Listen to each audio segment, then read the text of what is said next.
So I'll just provide a very brief overview of today's program. So first we'll start with the National Minority Situation presented via Zoom by KATRIBU's Beverly, Longid and Amirah Lidasan of the Moro-Christian People's Alliance.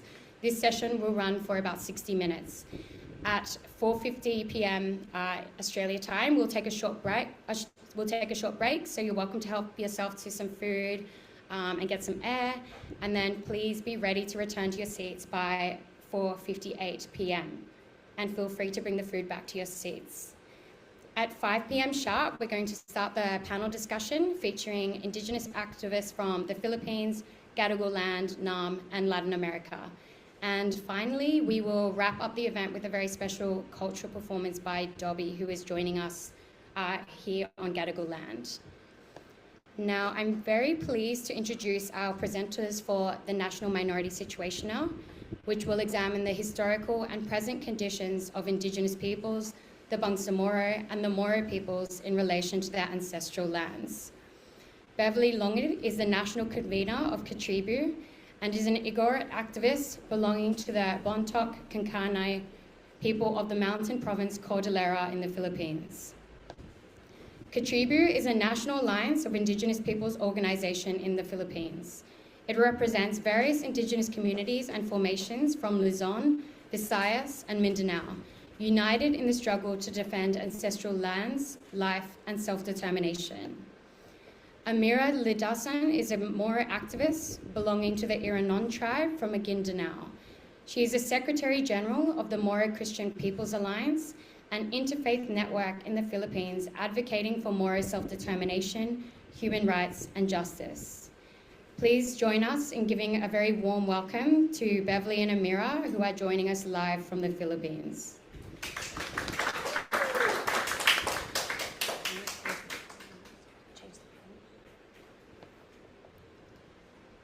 Beverly and Amirah, are you there? Oh, hi. I think I'll start, but let me first share my PowerPoint.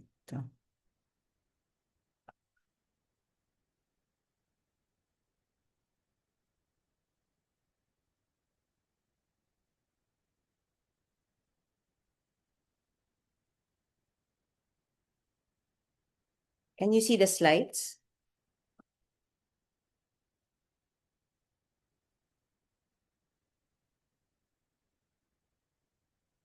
Can you see the slides? It's okay.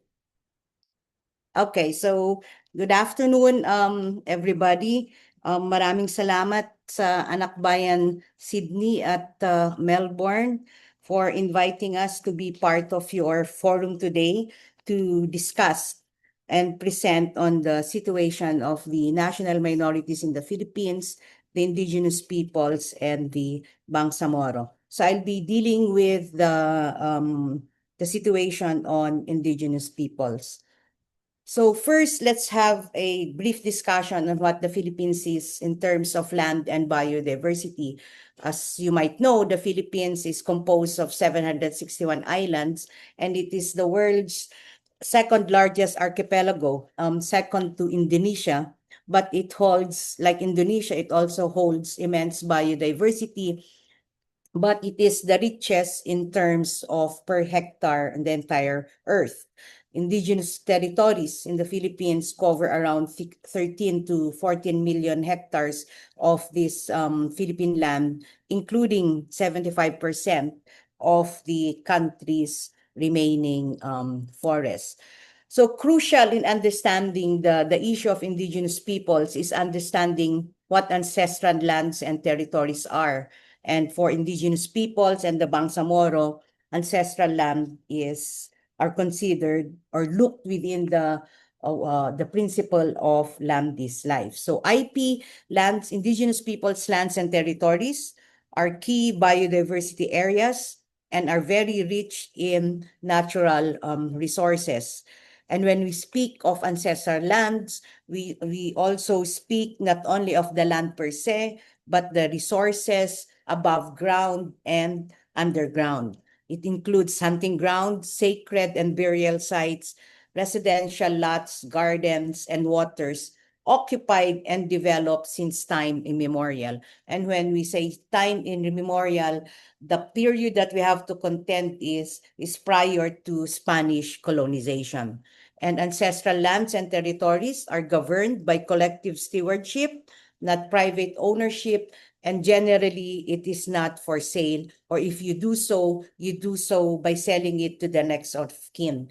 And as stewards of the land, we have to take care of this for the next generation. So central to the survival of indigenous peoples are ancestral lands. And this includes also our food system and the entire ecology. But these are ancestral lands are under constant threat. But before we go into that, maybe let's have a clear understanding on who are indigenous peoples. In the Philippine state, would refer to indigenous peoples either as indigenous cultural communities or indigenous peoples.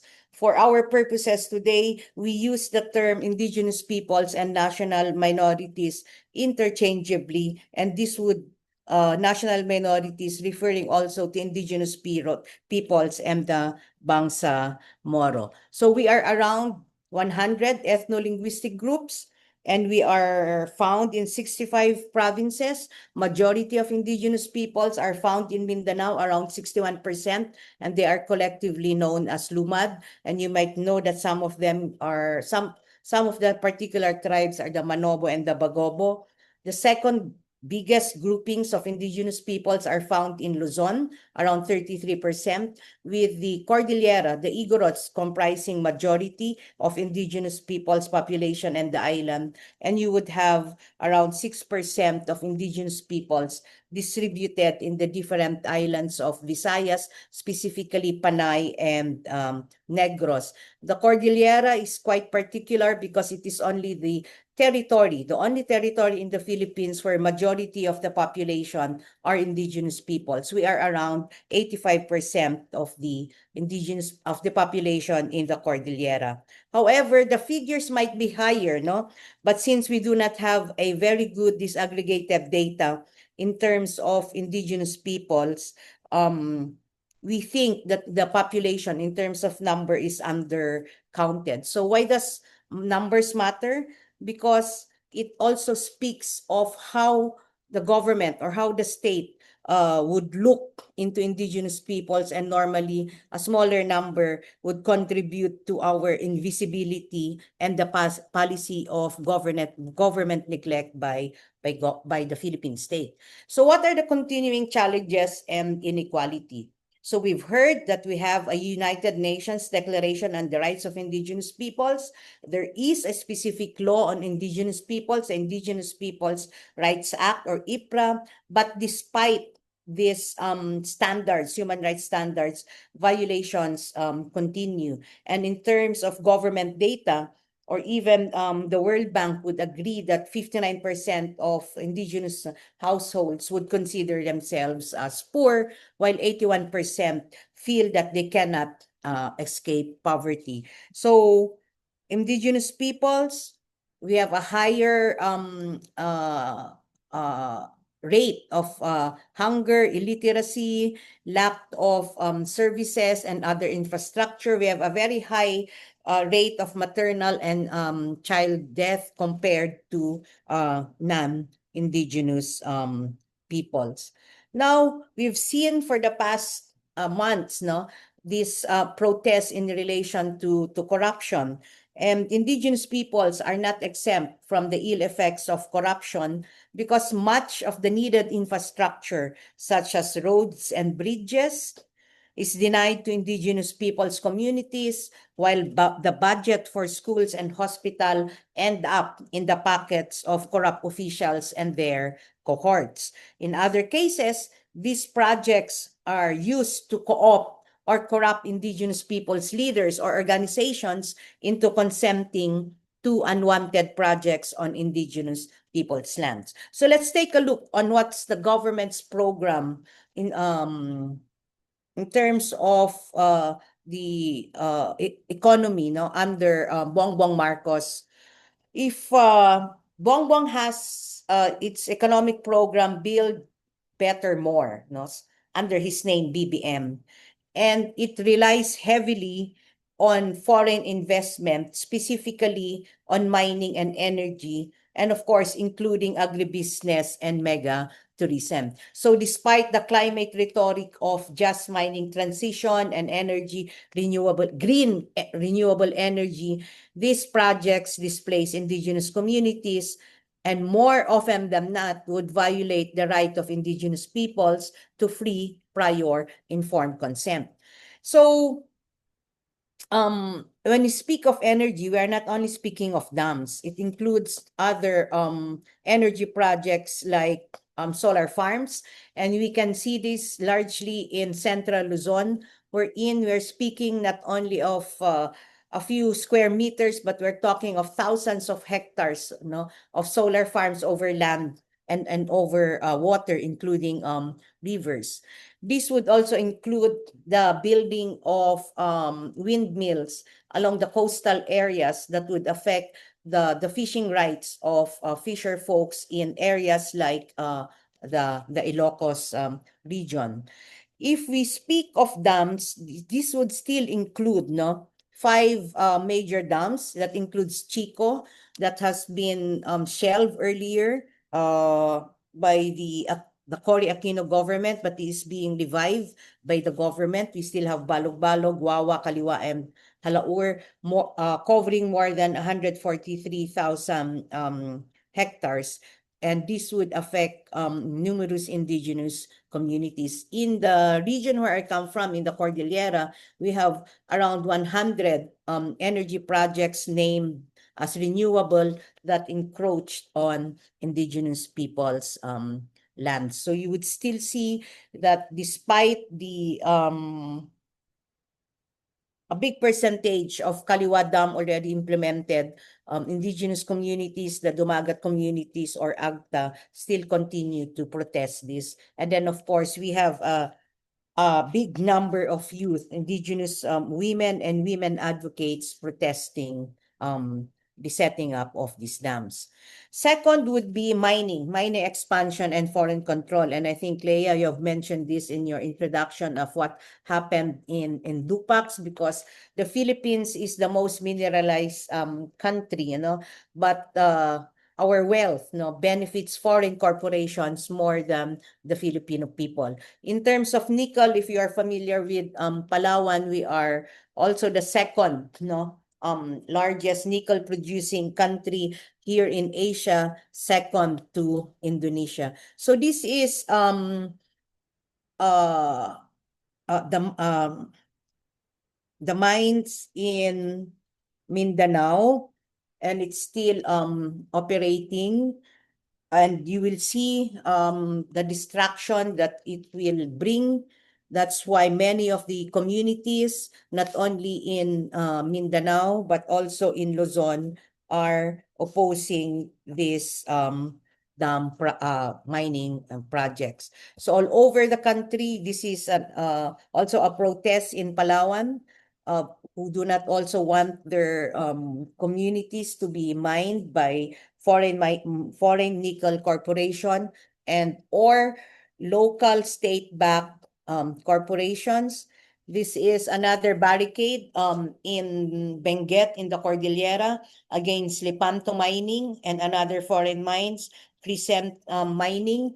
The process for getting free, prior, informed consent is still ongoing, and we have heard that out of the 11 barangays, 2 barangays have so far voted majority unanimously no, and we hope that the remaining barangays will also vote the same.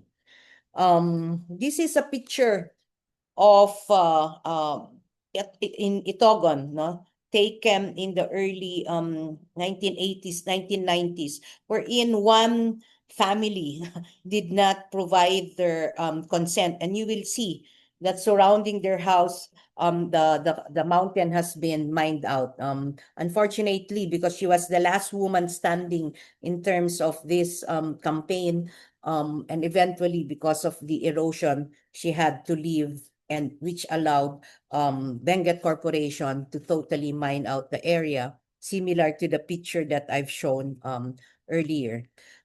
This is in Dupax, where you will see this is the time that they enforce the preliminary injunction to allow Google company to enter the community, to bring in their equipment to do exploration. And we can see that there's an overkill in terms of police forces that has been used. Well, they reported around 300, but according to the company, according to the community, or even by the number of the press release, the statement of the police, we think this was more than 500 police officers that were used to enforce the writ of injunction. But aside from mining and energy, indigenous peoples also suffer from the problem of cultural discrimination, government neglect, and commercialization of our culture. So despite the revenue that we bring in to the government, no, the indigenous peoples or communities of indigenous peoples are among the, if not the poorest of the poor in the country. In this state of internet or AI, artificial intelligence, many still would consider indigenous peoples as backward, dirty, illiterate, or savages. And this is perpetrated by government through education and media. And it is something that we still need to fight. Aside from that will be political misrepresentation, criminalization, red tagging, and terrorist designation. It is very unfortunate that agencies like the National Commission on Indigenous Peoples, who are supposed to protect and promote the rights of indigenous peoples, is an active component of the National Task Force to End Local Communist Armed Conflict, and they have been notoriously responsible for red tagging indigenous leaders and an organization such as KATRIBU, the Cordillera People's Alliance, Moro organizations, and Lumad schools. Even solidarity and humanitarian actions are criminalized, like the case of the rural missionaries of the Philippines and the Talaingod 13, which includes Lumad school teachers, former representatives Satur Ocampo, and teacher France, were recently unjustly convicted for child abuse by the Regional Trial Court, and recently has been upheld by the Court of Appeals. And we all know that red tagging contributes also to extrajudicial killings, and then that's why we need to still up the campaign for the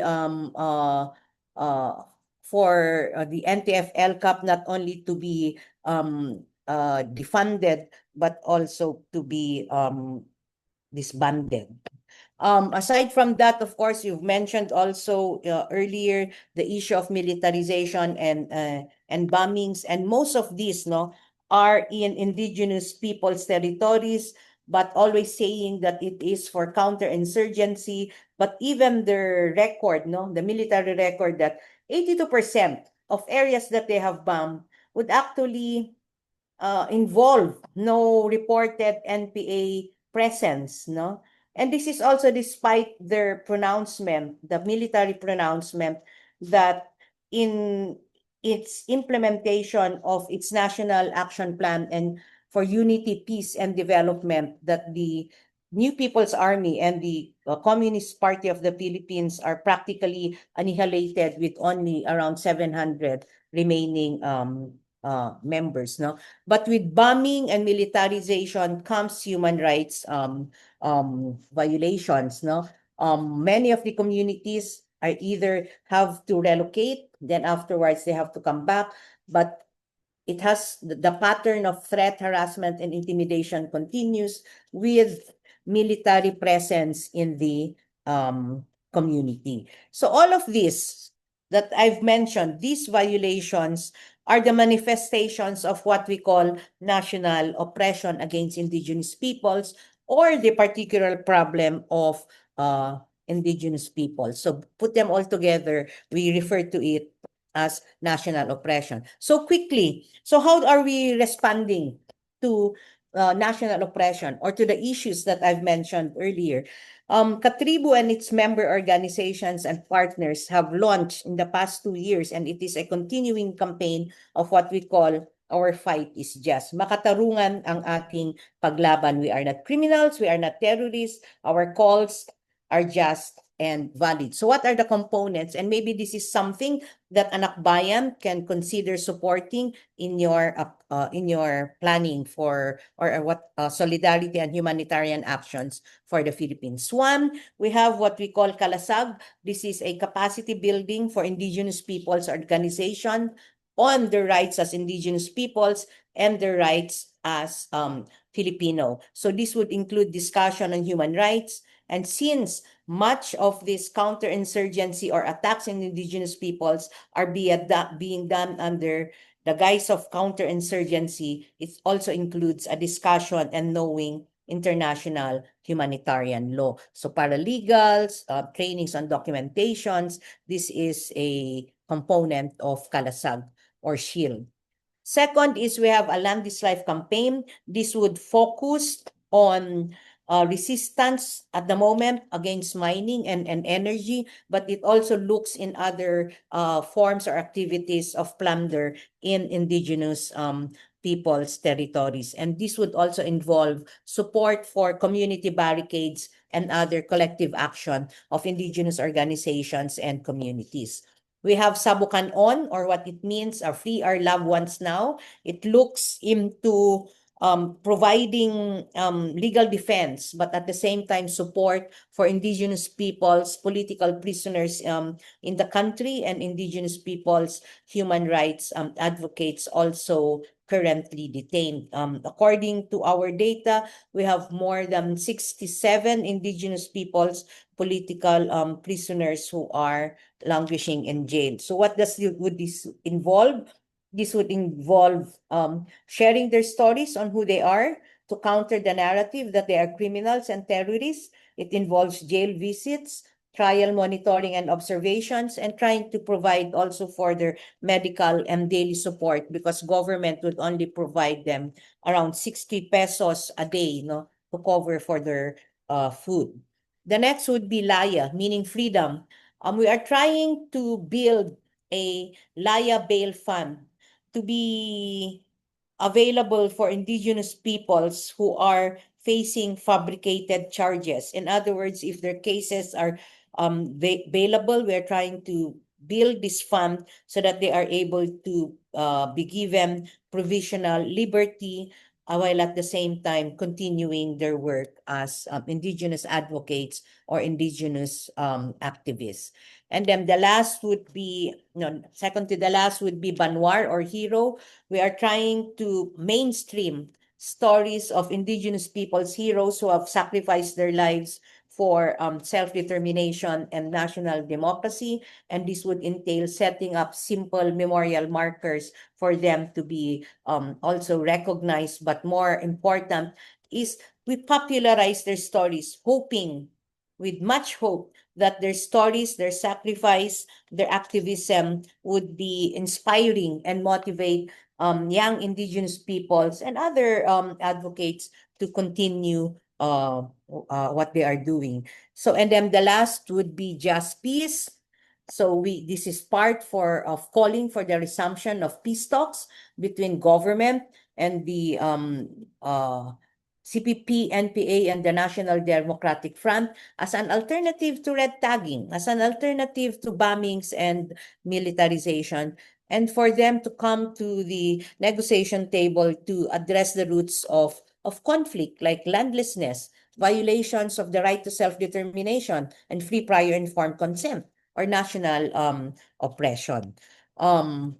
Basically, the indigenous people struggle needs you wherever you are, whether in Australia, and hopefully you can support us, because indigenous peoples are not anti-development, much less we are not criminals and terrorists. Our resistance defends life, land, and the future. And as I've mentioned earlier, our fight is just, and we hope that you would stand with us. So I think that's it, and I think I've already went over time.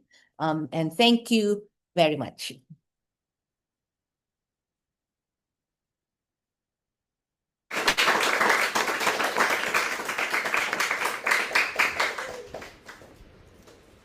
Thank you so much, Paul Beverly, for providing a really clear overview of the collective struggle of Indigenous peoples and the Bangsamoro against ongoing colonial, feudal, and imperial domination. I now would love to invite Amirah, if you are on the Zoom.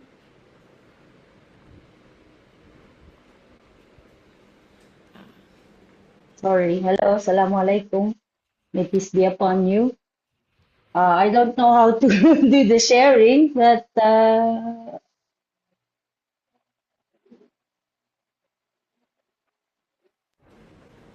can you see my PowerPoint?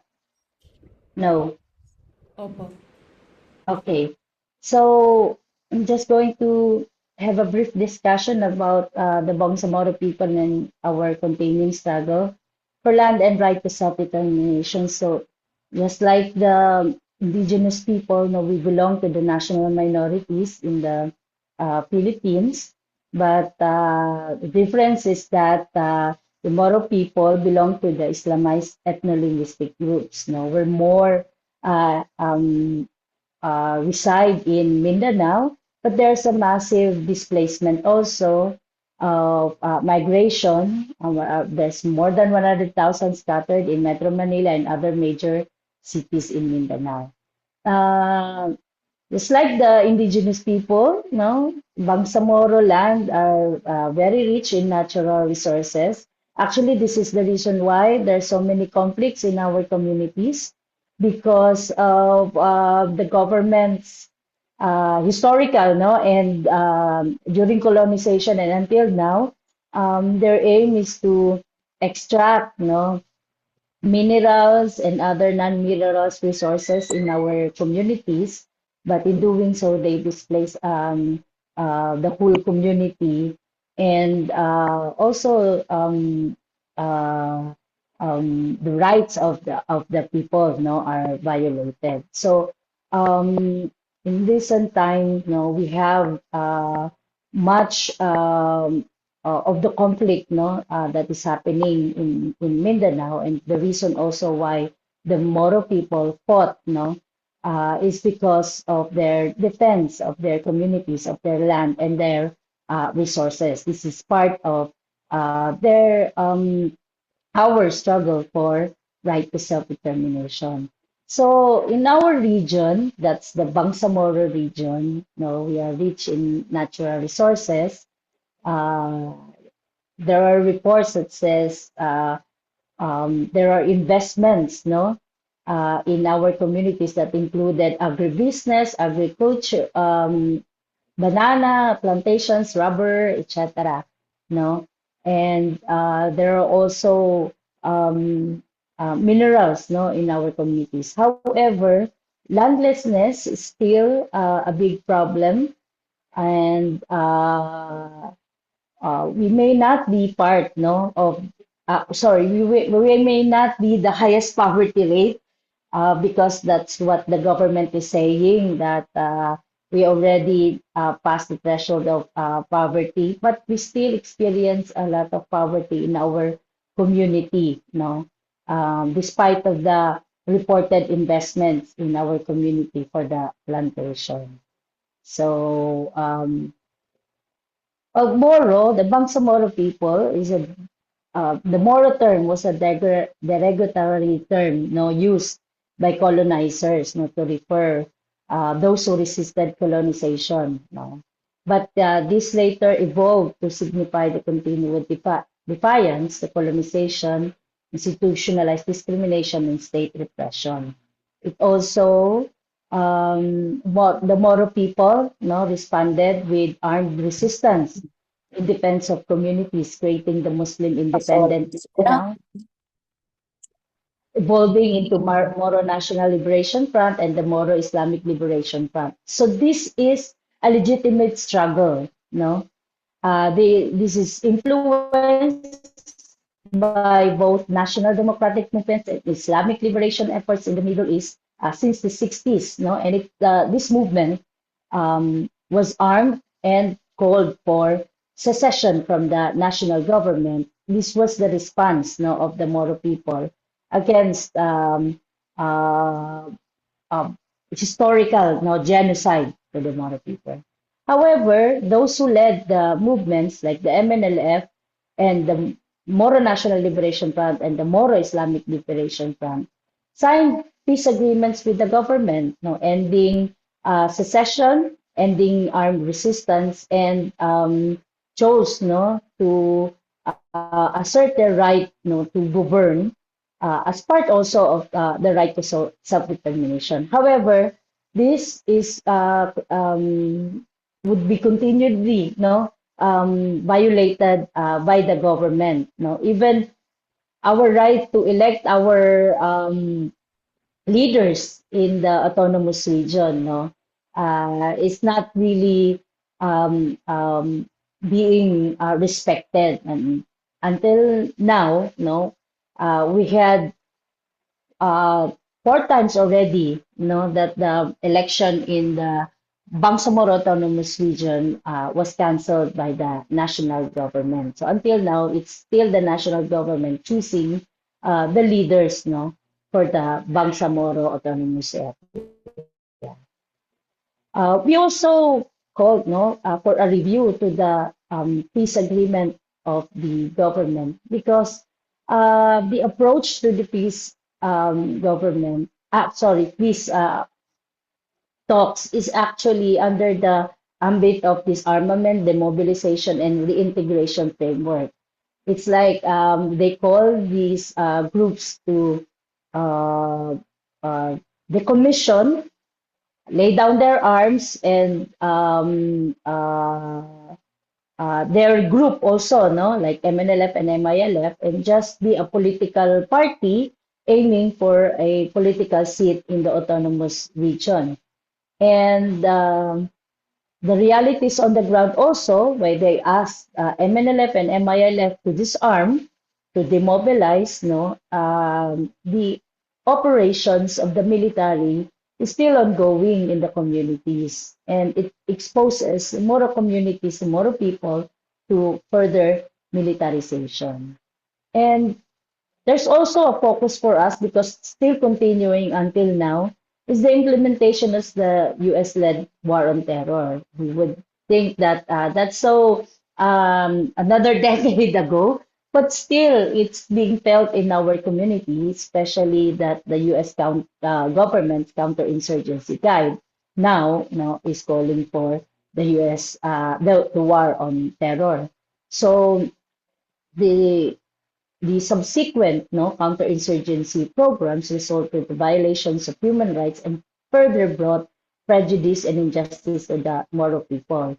So it's like if you look like, walk like, talk like Bin Laden or the ISIS, you are already, called a terrorist. So terror tagging was very rampant to the Moro people, and this categorization of cuddling terrorists, or similar, having similar actions like that of the terrorists, it really had an impact, on the peace negotiations also, forcing MNLF and MILF, to disarm, and then open our communities, to RPUS Balikatan exercises, deployment of US forces, this has undermined not only our civil and political rights, but also the peace negotiation. And US war on terror also vilified the Bangsamoro people's armed struggle for right to self-determination and called it terrorism, just like what they are doing now to the struggle of the Filipino people, and vilifying the National Democratic Front, the Communist Party of the Philippines, and the New People's Army, and even called organizations as their friend. Um, And this also has affected a lot of our population, just like what happened to Marawi, in 2017. They declared martial law in Mindanao.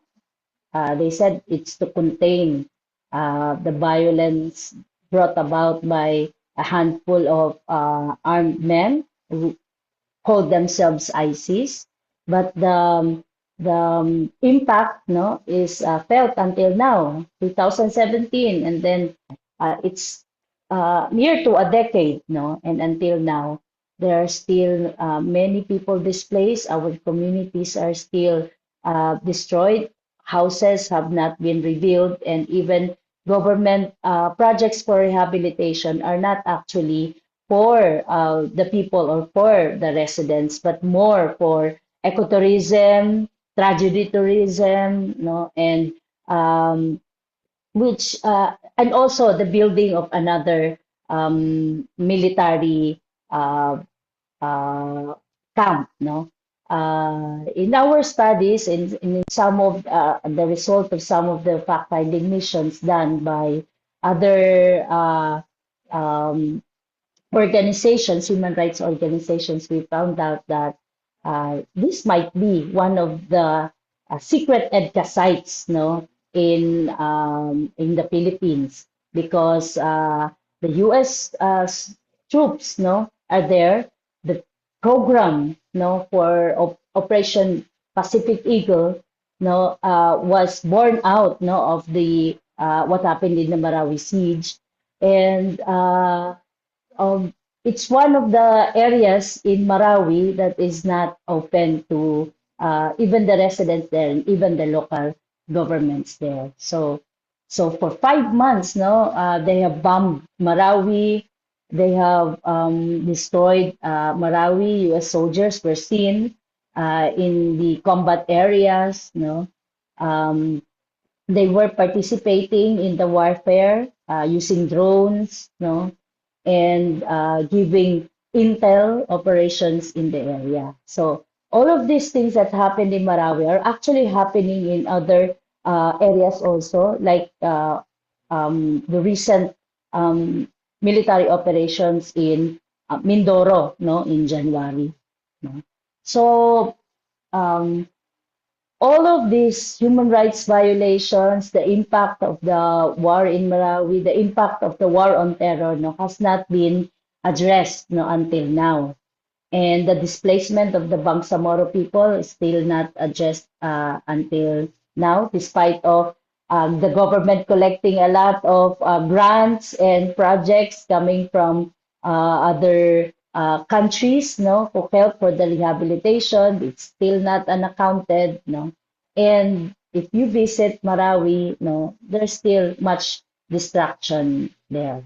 So, um, but the saddest thing is that accountability until now is not the government, is still not held accountable. We have participated in so many investigation, even in the Universal Periodic Review of the UN, just so that and we submitted these reports, but the response is that it's like the government is doing its track, and we think that's this is the response of the other countries because of that terror tag there. It's like the government is doing its best, to subdue terrorism, specifically in Mindanao. And we think that as Moro people, we were used, in that category. We were vilified. We were used for military operation to gain legitimacy of their war on terror, of their counterinsurgency operations. And now, justice is not given to the Moro people. In the barn today, they are discussing concepts of transitional justice. It should have been the cornerstone of the peace process. However, that transitional justice is so historical, no? It's in the during the um, it's justice for the victims of martial law during the Marcos Sr. administration. It's justice because of the military operations done to the MNLF or MILF during the Arroyo administration and other past administration. The human rights violations committed by the current administration are not addressed in this transitional justice. No, so these are most of the um, um, problems, no, faced by the Moro people uh, in the Bangsamoro areas. We are still the poorest province, no? If you check, most of those where the US-led war on terror were implemented, no, like in Sulu, like in Marawi, no, these provinces ranks, no, as the highest, no, with the poverty or poorest provinces and region. So, um, what do we as organization, no, call for as part of the national minority groups, no, in the Philippines? We are in alliance with organizations such as KATRIBU, Sandugo, no. We call, no, for the government to address, no, the roots of the conflict, and we also call for the resumption of the peace negotiation. We have submitted our cases also to the National Democratic Front for the piece of for them to discuss, no, about or to address, no, the roots of the conflict in the Bangsamoro area. So we also called, no, for um, a review on the peace negotiations with the MNLF and MILF, because until now there's still military operations in our communities, and there's still an accountability of problem, no, for the victims of the government's military operations. As part of the national minority groups also, we called for unity, no, of Moro and indigenous people. No, we continue to call for justice and right to self-determination. We continue to fight for land, no, and we are united with other organizations, no, for to hold, no, the government accountable, to call for a stop, no, to this terror tagging of the um, uh, people's right, no, to criticize, people's right to um, uh, fight, no, for their land in defense of their land.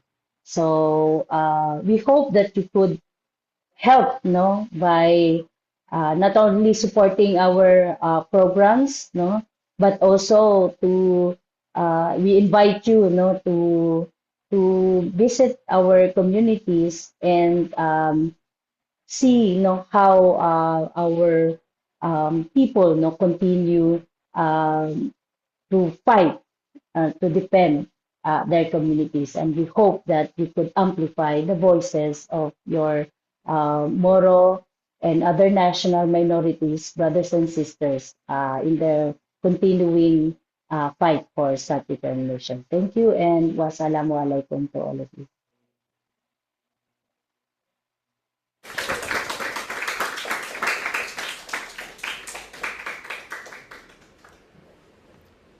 Shukran, maraming salamat po. Thank you so much, and also we are deeply grateful and thank you for the work that you and your comrades do to expose and resist land dispossession, militarization, and targeted repression that threatens Indigenous communities. I believe we actually may have some time for some quick questions. If Amirah and Beverly, you have time to stick around for a few minutes more. Yes. Okay, I'm now going to open it up to the audience if you have any questions. If you're on a Zoom, you can either pop the questions in the chat or put your hand up if you'd like to ask it directly.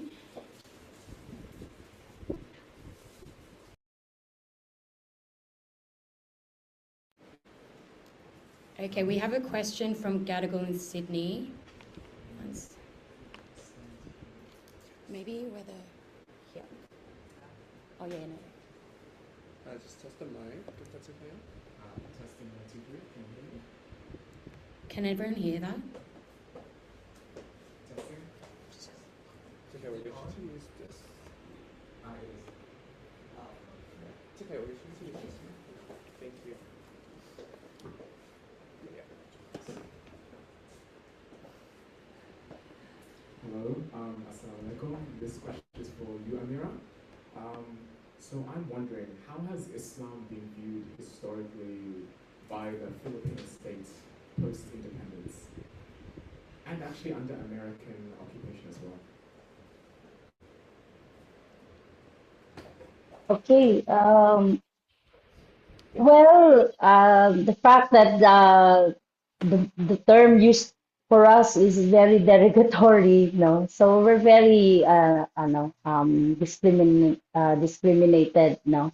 And that discrimination does not only show on our culture, no, but also on the policies of the government. So historically, um, during colonization, you would see how the government treat, no, the Bangsamoro land, uh, how they would treat the leaders, no. It's through pacification by killing those leaders, no. There were several massacres during the colonization period from Spanish to American period, no. There's the Budaho massacre. Budaho is the mountain where most of where the Sultanate, no, in Sulu resided, no. So they had to eliminate those who would fight, no, and other massacres in our history.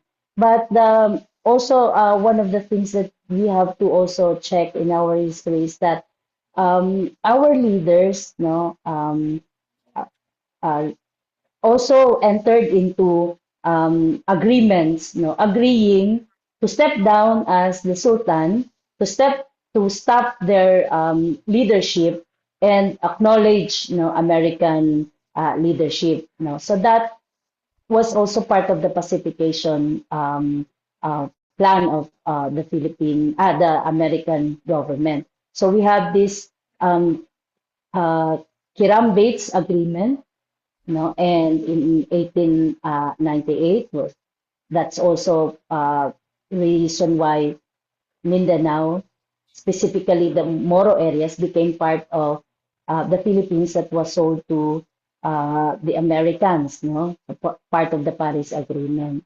So what does that mean? That meant that uh, it's a public land. So everything in Mindanao was all the lands of the sultans and the indigenous people were transformed into plantations, no, Dole, Del Monte, all the rubber plantations. It became a public land, and to have for farmers to till the land, they do not trust the Moros, they do not trust the Lumad, they do not trust the locals, so they employed, you know, farmers from the north and the south, and actually, for now, they are the biggest population, no? The ones that we call the Christian settlers. These are the farmers who have no land in the north, were transferred in Mindanao, and they work till the lands of the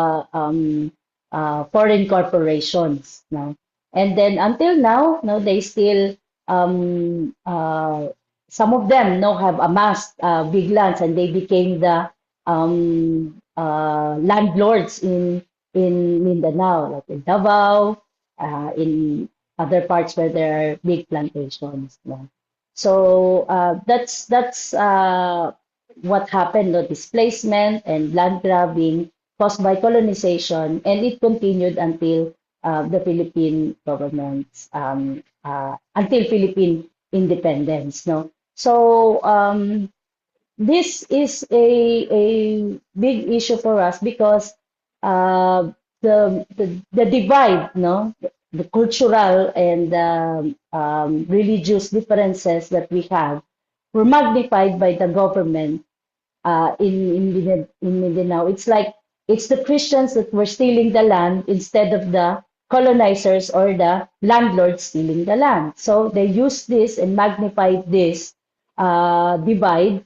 And in the 70s, it really helped, you know, for the Marcos senior leadership when he implemented martial law to also use this divide. But that also because of the national movements, because of the assimilation program also of the government, no, it opened, no, it opened the eyes of the Moro youth, no, to see that um, they have fellow youth, who also wants justice, who also wants to defend their communities, who also wants to fight, for the uh, justice, for their communities. And uh, um, thanks to the National Democratic Movement, it really raised, the consciousness of people in the South, the Moro people, raised the consciousness of how to fight, under the ambit of uniting with other faiths, with other religions, with other cultures, And in Mindanao, it really had a big help, because um, people there, from the Lumad to the Moro and to the Christian farmers, there was unity, that uh, really helped in a promotion of unity that really helped in combining the efforts of the Moro, Christians, and Lumad to fight, in defense of their communities and of their lands. That they do not see each other as the enemies, but they see more of the similarities of their struggle and fight. So that also help, strengthen the defense, of the communities in Mindanao. So that's the history.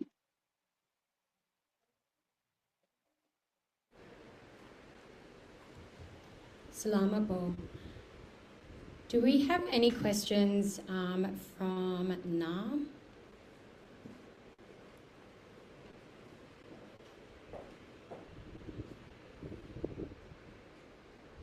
No. Any questions from the audience here? Or online?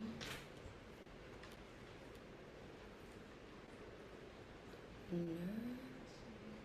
Oh, we have one question over here. Is it okay?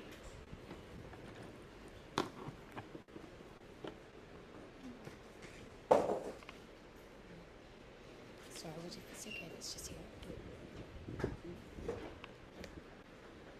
Hello. My question, thank you so much for the talks. My question is, I guess, for Beverly, but also for Amirah, if you are interested in responding. Well, I guess it's a bit of one each. I'd like to hear more about the different struggles. You were saying, yeah, it's for both of you. Beverly, you were mentioning that I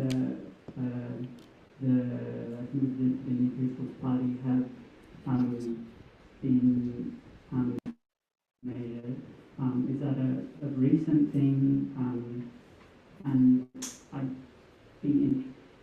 I'd be interested to hear, I guess, more about the contemporary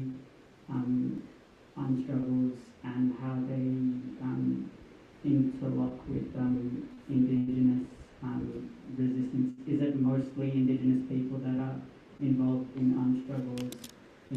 conditions at the moment, and how prevalent is the support for the armed struggles, or like being part of armed struggles among Indigenous people, whether that's in the ones you're a part of or working with, or across the country. Thank you very much. Can somebody, I couldn't, it was not audible, no? So Leia, can you? Can you hear me, Paul? Yeah. So I think the question was, how do Indigenous peoples communities engage with the NPA, the New People's Army, and their role in armed resistance in the Philippines? Oh, okay. Well, thank you for that, no? How do we engage the New People's Army? Well, I think for one, we'll have to agree that, well, for KATRIBU, we recognize the rights of peoples, no, of individuals or even communities to bear up arms, no, in defense of their rights, or even against an oppressive state that would violate their right to self-determination and democratic rights. For us, we believe that this is also an expression of their right to self-determination if it's taken in the context of defense. Traditionally, Indigenous communities are really defended their territories through armed struggle. And we have seen this historically, like in the Cordillera, the struggle against the Chico River dams, the communities that were affected from in both Kalinga and in Mountain Province would agree that what also made their struggle successful was their involvement in the armed struggle and by joining the New People's Army. Why? Because they have already exhausted all the means that they thought that would make the Marcos government listen to them. Various petitions, the various engagements in Malacañang, but all of this prove futile. And I think that's also true for other Indigenous peoples in different parts of the country. It is their right to do that within that kind of context. What is important is that this is a decision that they have done voluntarily with much thought. And this has been done, it involves younger people, the youth. It is a mature decision, and that is something that I think we respect, and we do not deny that there are New People's Army and there are members of the New People's Army coming from Indigenous peoples. And then second, I think, especially now, it is really the areas of Indigenous peoples or the Indigenous peoples themselves that are also target of government. And as I've mentioned earlier, much of government's projects that will result to displacement and dislocation are going to be set up in Indigenous peoples' territories. Notwithstanding that we also respect the rights of communities to engage government in the different mechanisms that they think are helpful in their defense of their ancestral lands. In terms of engaging with them, as we have mentioned, even historically, at the time of when the peace talks between the Communist Party, New People's Army, and National Democratic Front resulted to a creation of a joint monitoring committee for the implementation of the Comprehensive Agreement for the Respect of Human Rights and International Humanitarian Law. We did engage them in the sense that the complaints of indigenous peoples as far as the violations of their rights were put into fore, and at the same time confronting the alleged complaints of government forces against New People's Army, referring to involving indigenous peoples. But what we do not want at the moment is for government to portray that we indigenous peoples were fooled, no? Or those who have are being fooled by the New People's Army or the Communist Party of the Philippines, as if indigenous peoples do not have the capacity to discern what is right and what is appropriate for them in the context that we find ourselves in. As I've mentioned, if there are members of the indigenous peoples communities or organizations that join, these are individual decisions, and we believe that this has also been done, with much thought and with much maturity. So I don't know if is that what you're referring to in terms of engagement. And second, I don't know what engagement you're referring to, because it's very difficult, or it's quite difficult or impossible to engage with them because they are being an armed and underground revolutionary organization, and members of KATRIBU are engaged in the open militant mass movement. But if indeed we need to engage with them, I don't see any problem that we have to engage with them if it refers to assertion of indigenous people's rights in areas where they are in. Nasagot ko ba?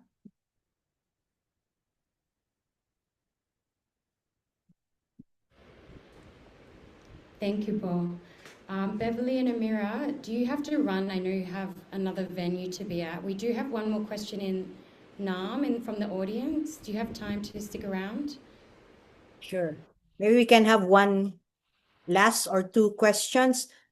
We are sorry that yes, it's true that we agreed to be part of the panel, but there are some developments back here in Manila, wherein we have to sign some documents in relation to the our efforts again to file an impeachment complaint against the vice president, and that we have to do now because we have to submit it tomorrow.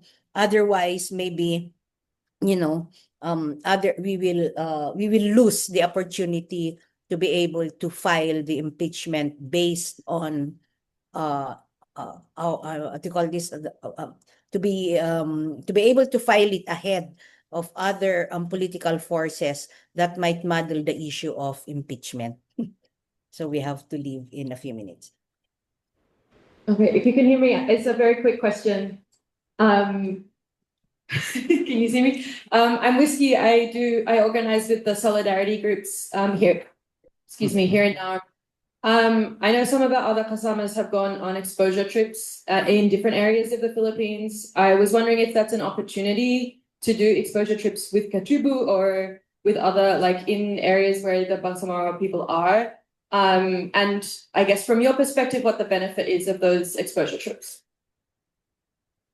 I'll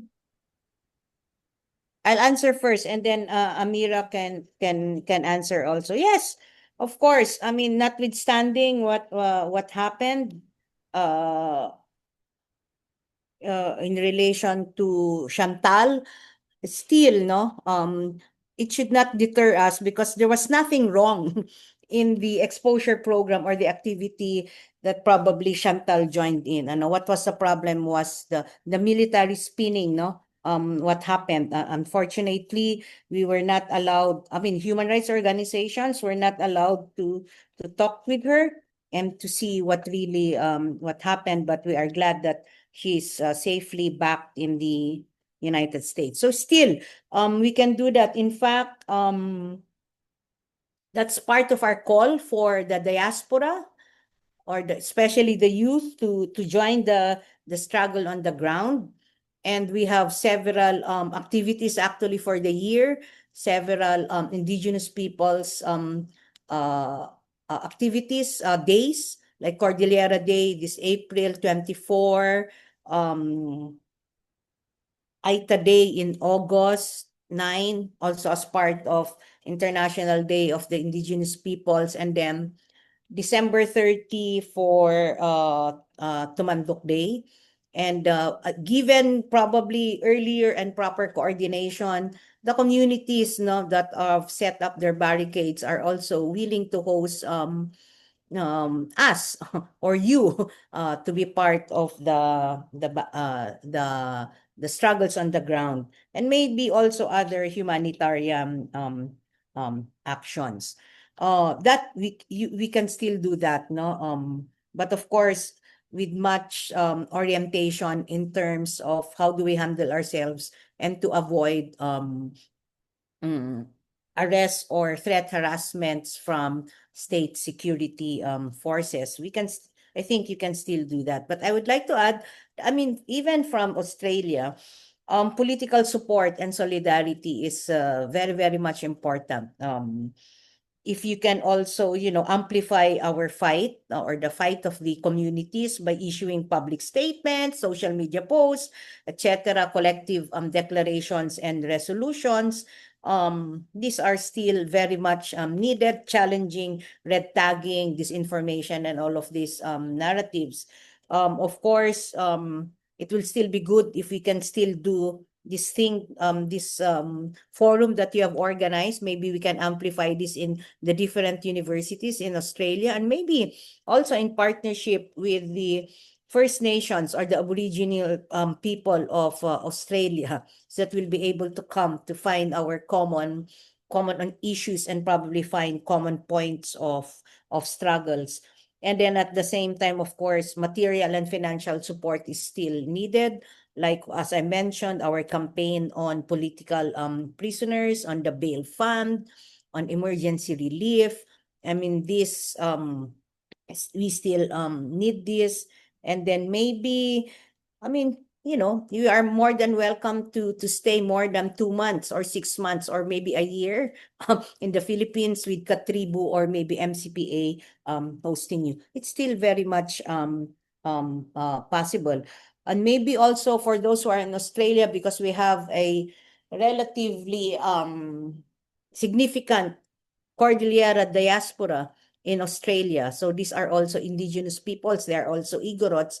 Maganda rin, it would be good also to touch base with them and probably come out also with activities that you can do with the Cordillerans in Australia, or maybe the Moro in Australia or the Lumad in Australia, if any. Amirah. Hello. Actually, that's my question for all of you. You can write me, message me at Messenger for the answer. I'm really curious what views have Australians and the Filipino community in Australia has formed, no, about the Moro people in the Philippines, because everything that you read on the news, it's always because there's a terrorist group in our province or in our community. And even the question of JD, no, JD, but maybe it's much better if we communicate directly, no. But it's how do you call that, romanticized sometimes, no? Or because Australia is part of the anti-terror network, so it also it's also being amplified by the government, no? However, they are doing their military exercises here. The military and the Australian military have VFAs, no, with visiting forces agreements with the government. They were part of the Balikatan exercises. Some of the spies are also Australian military spies are in the south. So we think that the propaganda that the Australian government has benefits them, but not the people, no. And as Beva said, we have more in common about the people who are in diaspora, no, because we are also facing that, people who are discriminated, no, people who are also fighting for their land there, the Aborigines. So we really wanted to reach out also to this community, no. But I think it really helped that some of the Australians, no, organizations, no, have been very active with this group iChirp, no? Because I'm talking about Peter because he has visited Marawi and he has helped a lot in campaigning of what really happened in Marawi, of the Moro people, and we have become friends. And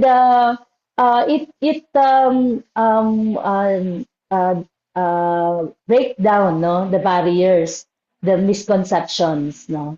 Another thing is that there were two um, fact-finding missions, solidarity missions that the U.S. Bayan organization have done in Marawi City after the siege, no? And they were the ones who really helped us analyze about the EDCA, the secret EDCA site, no?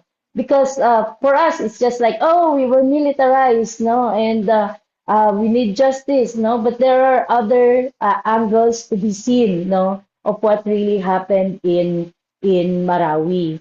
And these fact-finding missions really help, no, uncover a lot of there are things that the Moro people would tell visitors rather than tell their fellow fellow Moro, no. They that would really help, no, amplify their voice and help us analyze, no, what's really happening with the counterinsurgency program of the government, no, what's really the impact, no, of these counterinsurgency measures. So it would really help, no, these visits, no, that you solidarity visits, no, that you would if you want to visit our community, it would really help us, no, amplify the campaign and also help us analyze what's happening in our communities. So you're welcome. Leah, can I just add? Because as I mentioned earlier in my presentation, major part of the campaign is on mining. And I think Australia can help in relation to the operation of Australian mining companies in the Philippines. If I am not mistaken, still there is much Australian interest in the mining in Cagayan Valley, specifically in Nueva Vizcaya. Didipio, Oceana Gold is still there. Lafayette, etc. I mean, so that's something that we can look into, and maybe similar to what our friends in London has done, to be able to do some direct action or mobilization in front of these Australia mining companies operating in the Philippines, especially in indigenous people's territories. There's a question on, well, of course, no, in all of this exposure or participation of activities in the Philippines, the issue of security is a very, very important and grave concern, no? That we will also have to address. Of course, there's always the possibility of the state, the police and the military, harassing, or disrupting these activities, and this is something that we will have to. That's why it's also important to have an early planning, a well oriented and brief participation, objectives, the conduct, etc. Both from your side, who's coming to the Philippines for immersion or an integration program, and also of the organizations and communities that will be involved. I mean, both sides have to prepare for that, no, because the repressive and fascist character of the police, the military, and the state, I mean, it's still there. So we will have to do that. No, we will consider that, and we have processes on how to define these exposure programs. I mean, the length or even the nature of your visit, we can look into that. I mean, I want to be honest to this Eunice. Yes. And then what's this? Okay. Okay. Okay. Maraming salamat, both of you, for offering your time and all the information that you've gained over your experience. I know that you both have to rush off now, so everyone please join me in thanking Amirah and Beverly.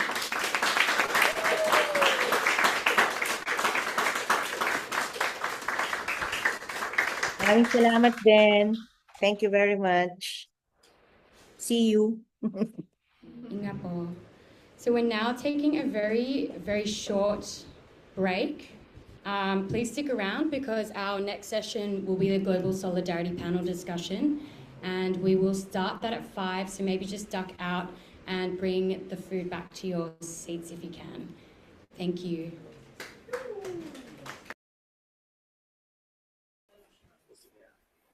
Okay, thank you everyone. Welcome back.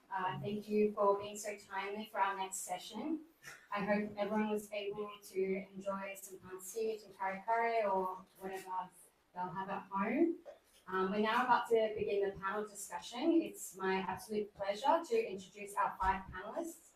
Unfortunately, the speakers representing Black Caucus from Gadigal land and the struggle of West Papuans for land, justice and self-determination are no longer able to join us due to unforeseen circumstances. But joining us from the Philippines, we have Paul Belisario, the Global Coordinator of the International People's Movement for Self-Determination and Liberation, or IPMSDL. IPMSDL stands for the rights of Indigenous peoples to govern themselves, free from imperialism, state oppression, and human rights violations. IPMSDL also works for the empowerment of Indigenous peoples and for the victory of the people's will over the powers that be, while recognizing the legitimacy of the different forms of struggle and self-determination that Indigenous peoples opt to employ. From Naarm, we are joined by the Black People's Union Colonel, or Jasper Cohen-Hunter. He is a Wiradjuri Voiburong village from Naarm, or Melbourne. He is a media practitioner, writer, and community organizer dedicated to advancing the struggle for Wiradjuri sovereignty. His published work is focused on an Indigenous perspective to decolonization, anti-capitalism, and anti-imperialism from within so-called Australia. He is also an independent researcher on cultural revitalization, native ecology, and frontier resistance. We also have Marisol Salinas Cachu, who is an Indigenous Mapuche and Huilliche from the south of Chile, who is currently residing in Naarm in so-called Australia. Marisol is an activist who has been denouncing human rights violations against the Mapuche and campaigning for First Nations people's rights and grassroots activists in Latin America. She is the co-founder of LASNA, which stands for Latin American Solidarity Network. And joining from Gadigal land is Dobby, an ARIA award-winning artist and a true force of nature. A rapper, drummer, composer, and producer, he brings an unmatched energy to the stage. Proudly identifying as Filipino and Marawi, Dobby's roots run deep in the Aboriginal lands of Berowina and Welmaringal in New South Wales. So we'll start off the discussion by asking each of the panelists how are land struggles in your communities tied to militarization or policing in the name of development or national security? So first we'll jump to you, Jasper, from the Black People's Union, if you're okay to, are you on screen? Yes. Yeah, can everyone hear me? Sure. Yeah, so there are a lot of examples of militarization across the continent affecting Aboriginal peoples. We have the fight from the Gugitha people against Southern Launch rocket testing in Gugitha country. We have ongoing morbidity rates facing the UN people due to PFAS contaminated firefighting foam from defence bases entering waterways into the Wreck Bay community. These are two examples happening right now, but I want to focus this question on my own people's struggles, which is the Wurundjeri. And I think we need to take a step back to the history of policing that formed in the 1830s. So I'm sure that many people don't know that the first form of policing in this continent was actually the Native Police Corps. And that was formed in the Port Phillip district as part of the New South Wales colony, which at that time absorbed what we know as Victoria. And that colony was surrounding the Melbourne region. So the Native Police was a paramilitary group that made up of entirely Aboriginal men to hunt down, murder and jail leaders of Aboriginal resistance in Victoria. So this was framed as a way to bring order and peace to ongoing skirmishes, but it was actually a direct mechanism to enforce control over land that was being fought for and to expand the economy at the time that was primarily established from cattle grazing. So this was made way for the development of infrastructure of what we understand today. And this was built from a primary contradiction of colonialism, where expropriation of land and dispossession of Aboriginal people was used to establish capitalism through a pastoral economy.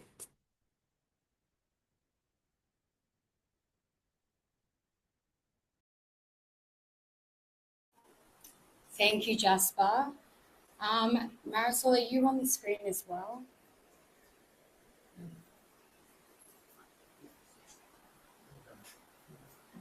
Marisol? Yeah, sorry. I apologize. I'm connected through my phone because I don't know what's going on with my computer. Technology is not my best friend. But yeah, I would like to introduce myself. Mary Compuche, Mary Lamient, Inche Marisol Piñén, Mapuche Indigenous Huilliche from Chile. We have so many companies, including Australian companies in our territory.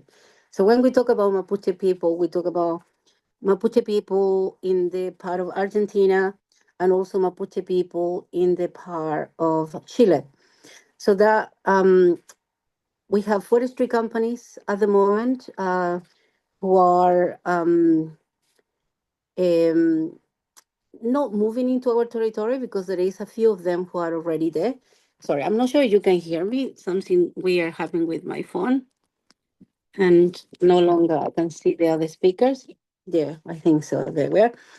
Yeah, so we have forestry companies who have been in our territory, but the history is a little bit longer than that, yeah, because for those multinational corporations, forestry company, hydroelectric companies, to be in our territory, they have to displace our people, yeah? So there was a displacement of our communities out of the territory illegally. We're talking about over 100 years ago. So my people at the moment is in the process to move back into our land. So I come from a community who, because we are very far and also we are disconnected to Chile itself because we are an island, my community still has land. We still have territory, land.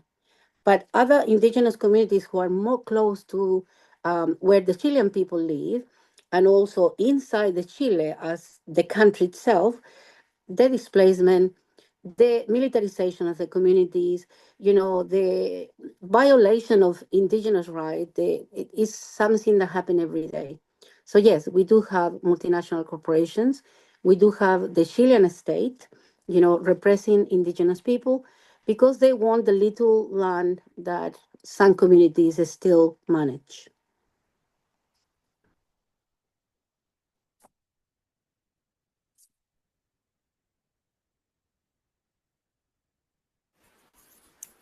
Thank you so much, Marisol. Can everyone hear me a bit better now with this mic? Great. Okay, I'm going to hand over now to Dobby, if you're... Sure. Hey all, can everybody hear me in the room? All good? I'd just like to introduce myself first and foremost. Yama Gura Bunkabil, Bidara Gurinja, Nini Normba, Gadigal May, Nyatu Guri Dobi, Nyatu Muruwari, and Filipino. I'm Muruwari on my father's side from Brewarrina, northwest New South Wales, Niamba, Muruwari country.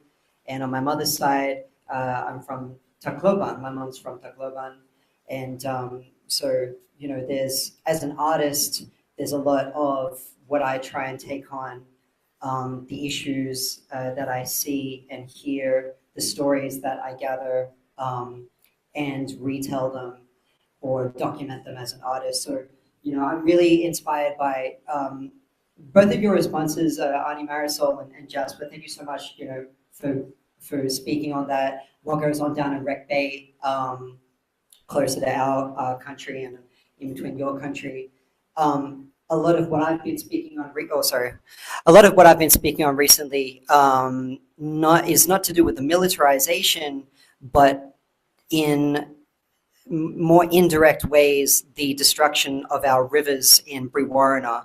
I released an album in 2024 called Warangu River Story, which was about primarily the cultural significance of those rivers in the Barwon into the Murray-Darling Basin, but of course the over-irrigation and the destruction of those waterways, the privatization of water, and you know, the ignorance of First Nations knowledge. And it's, you know, it's an ongoing story. As we know, the Murray-Darling Basin is still facing millions of fish death in 2019 and again last year because of ignoring First Nations knowledge. So that is kind of like where I've been sitting as an artist. But I've also indirectly experienced,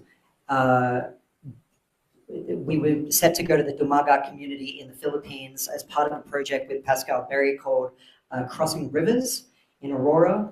It didn't happen because of the militarization of the indigenous peoples there. And again, actually towards your way, Auntie, in Chile, in 2019, I was set to perform in Valparaiso for a Fluvial Festival. And again, it didn't happen because of the political unrest there, and the people in the streets were protesting loudly and proudly. And even though I wanted to learn, listen, and contribute to that movement in the way that I can from my perspective, it wasn't appropriate, and so therefore we couldn't. But I guess my point is that music really, really does go hand in hand with amplifying these struggles, movements, and mobilizations. So I just would like to put that forward as well, not as an activist, but as an artist. Thank you, Dobby. Wait, all this. Thank you so much, Dobby. We also do have one other panelist joining us online. Paul, are you there?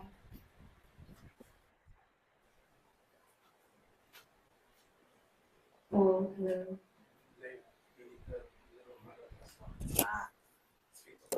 Paul, hello. Hi, Paul. Hi everyone, can you hear me? Oh, Paul. Yeah. Hello, good afternoon here from Manila. I am Paul. I'm currently the Global Coordinator for Indigenous Peoples Movement for Self-Determination and Liberation, a global movement of Indigenous people's rights, defenders fighting for self-determination and liberation.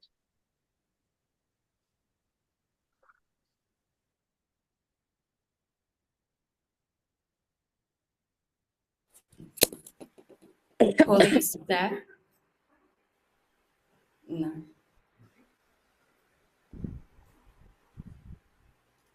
Paul, hello. Okay, we might use this opportunity while we reconnect with Paul we do have some other questions prepared, but we thought it might be a good time now to open up to the audience to see if anyone has some questions for the four panelists. So if you have any questions from online, please raise your hand or put it in the chat. Do we have any questions from Gadigal?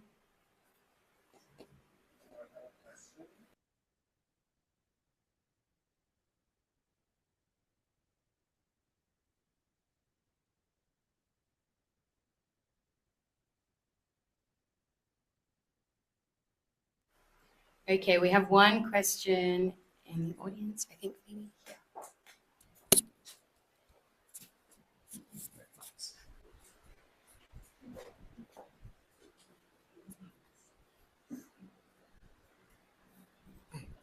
Hello, can you hear me?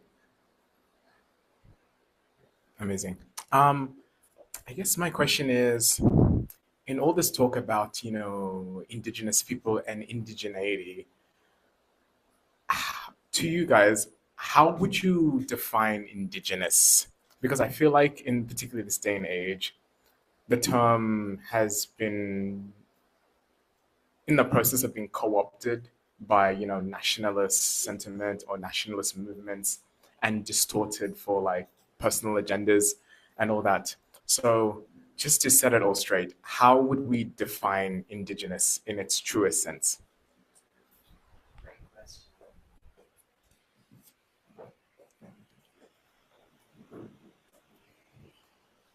If you'd like me to chime in for this one, I think it means from here, but with specific context to these lands across what is now called Australia or so-called Australia.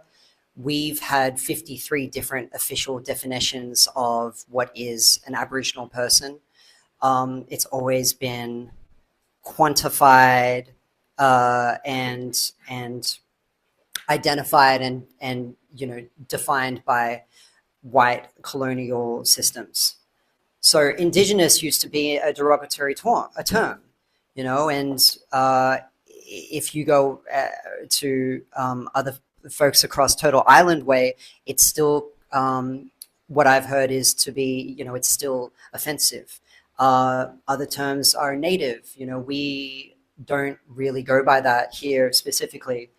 Aboriginal, but I think it comes back to from here, not Pauline Hanson's definition of, being from Australia because, her mob came in from like the 1800s or whatnot, or in the States where I read, I watched some, I don't know, Ice Agent talking about he's native to America because his family were here from the 1500s. It means from here, from time immemorial. But I'd like to sort of throw to Jasper or Auntie Marisol if you'd like to sort of add to that. I would like to. It's a, I don't know, it's a special question. I will say. Well, Mapuche is the name of my people. That, if we translate that into English, means people of the land. So that's the way we see ourselves from day one. We are connected to the earth and everything that is around us, all the animals who live. So we belong to the land. So we are an indigenous group of people, a nation, that belong to the land. And to define ourselves with the names of the colonizers is a totally different thing. You read documents where we are indigenous or we're Aborigines, or, I personally, I don't think our community really pay much attention to that way. I think it's more, what we are. We have sacred connection with nature. We have a resilient culture. We have a history of resisting, the foreign domination. So that's what identify us more than if I call myself Aborigine, indigenous, or, an alien. Now we're alien, according to United States new way of calling indigenous and Latin Americans, in the Americas. So for us, yeah, of course, in also our language is connected to the name we have. When the colonizers came to the Americas, we didn't know the term of indigenous or non-indigenous. Yeah, so we identify ourselves by the name of our tribes. By them, we have the Aymaras, we have the Quechuas, we have the Mapuches. So that was the way we, used to identify ourselves. And we still do it inside our communities, but not in the formal documents of the colonizers. Hoping that I answer your question.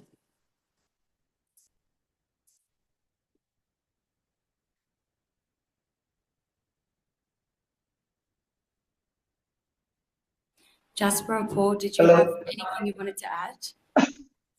Yeah, can you hear me? Am I clear? Yeah, for indigenous peoples that we work with, I will follow what Marisol said. Mainly, this is their connection to land. Uh, indigenous peoples, as discussed earlier by Beverly, also very much there are types of identification. For one, it could be as identified, as ascribed by the group of peoples themselves, uh, and the use of the term indigenous peoples from IPMSDL and as I really saw it, is really more than identification, a political decision from the peoples. Because, for example, in the Philippines now, being called Lumad, a group of indigenous peoples in Mindanao, or Igorot, sometimes is used, said by the government that no, that's not real, not the real name group that was just invented by some political movement or something like that. But we believe it is a political ascription coming from the long history of colonization. Again, as Marisol shared, a common oppression as minorities, common systematic colonization experience historically of a group of people living in a common land, common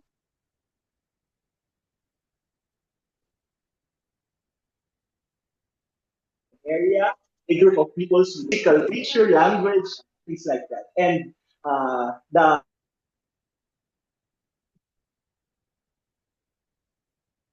collective term really is a vision way before governments, states were built, way before laws of lands are written or codified.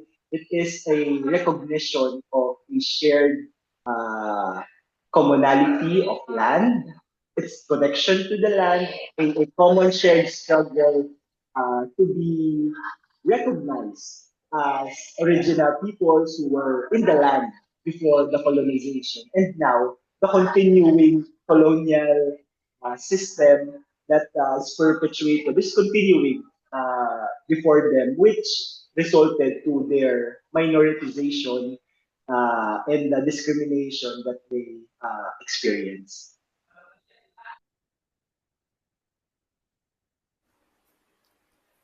Thank you, Paul. Jasper, did you want to add anything? Yeah, sure. Yeah, I think the discussion about indigeneity is really interesting.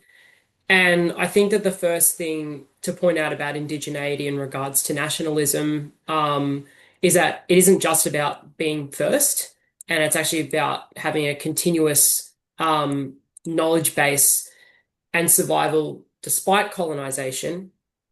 And that ties and centers itself around the land. You know, it's distinct societies and ethnocultural groups that exist prior to colonization that we maintain and uphold our systems of law and our spirituality and our culture.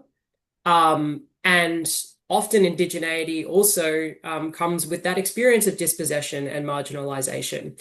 But I also want to touch on what Dobby was talking about before, about the ways that indigeneity has been defined. Currently, the way that the government defines Aboriginality is the three elements of having descent. That's the ancestry connected to Aboriginal peoples, self-identification, saying I am Aboriginal, and then the community recognition that is being accepted by the Aboriginal community. But it's so much more than that. This is the way that the colonial government labels us currently. It's within this three-part system. And so I also want to touch on sometimes it's not about indigeneity or aboriginality as a sort of larger cultural group, but it's actually about the specific and political upholding and supporting of Aboriginal law that you descend from. And so I come from the Wurundjeri people that are the traditional owners of Melbourne and surrounds. And Wurundjeri law and sovereignty is what I uphold as a descendant and Wurundjeri person. So sometimes there's that global understanding of what indigeneity is, but all Indigenous people have a specific moral construct or code of ethics that we follow to uphold our land, our sea, our skies, our habitats, our waters, that comes from the systems of law that exist prior to colonization.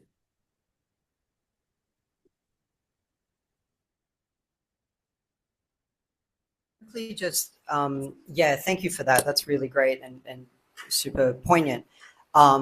It's as you're talking, Jasper, there about global indigeneity, I just kind of was running through the things that before in the panel that Beverly and Amirah were saying in terms of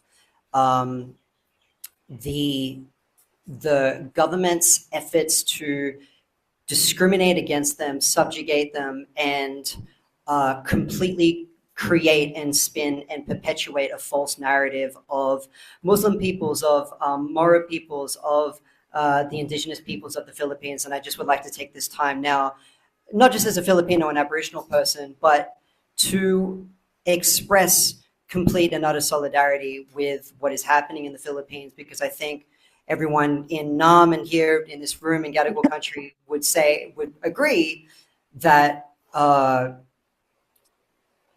thing right now that we do need is global solidarity, and that solidarity that empowers global indigeneity. So everything that you're saying, thank you for the question.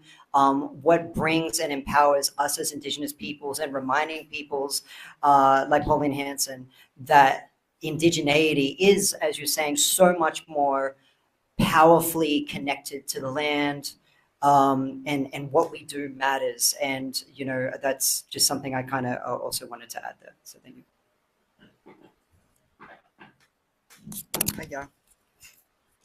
Thanks, Dobby. Paul, if we can quickly just return to the first question, which I asked the panelists to respond to.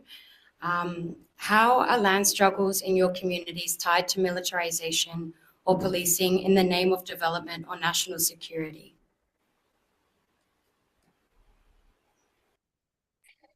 Okay, so thank you, Leah. As IPMSDL Global Network, I speak mostly on our work with different communities across the globe. Definitely, and as one of the main campaign of IPMSDL, linking how militarization, state militarization, the use of state forces as a tool, one, to facilitate the entry of different multinational companies, big companies by local families and elites, and how it is used to drive them away, to give way, to facilitate and fast track a lot of businesses in indigenous people's land. Second, now militarization in terms of laws and policies are used to silence, to build an atmosphere of fear for people who are rising and standing up to defend their ancestral lands. Definitely, this takes root on how colonial states use their force, their violent tools of forces to further oppress, further minoritize indigenous peoples in the resource-rich ancestral land. So definitely, there's a huge connection on this, and it permeates even in the culture.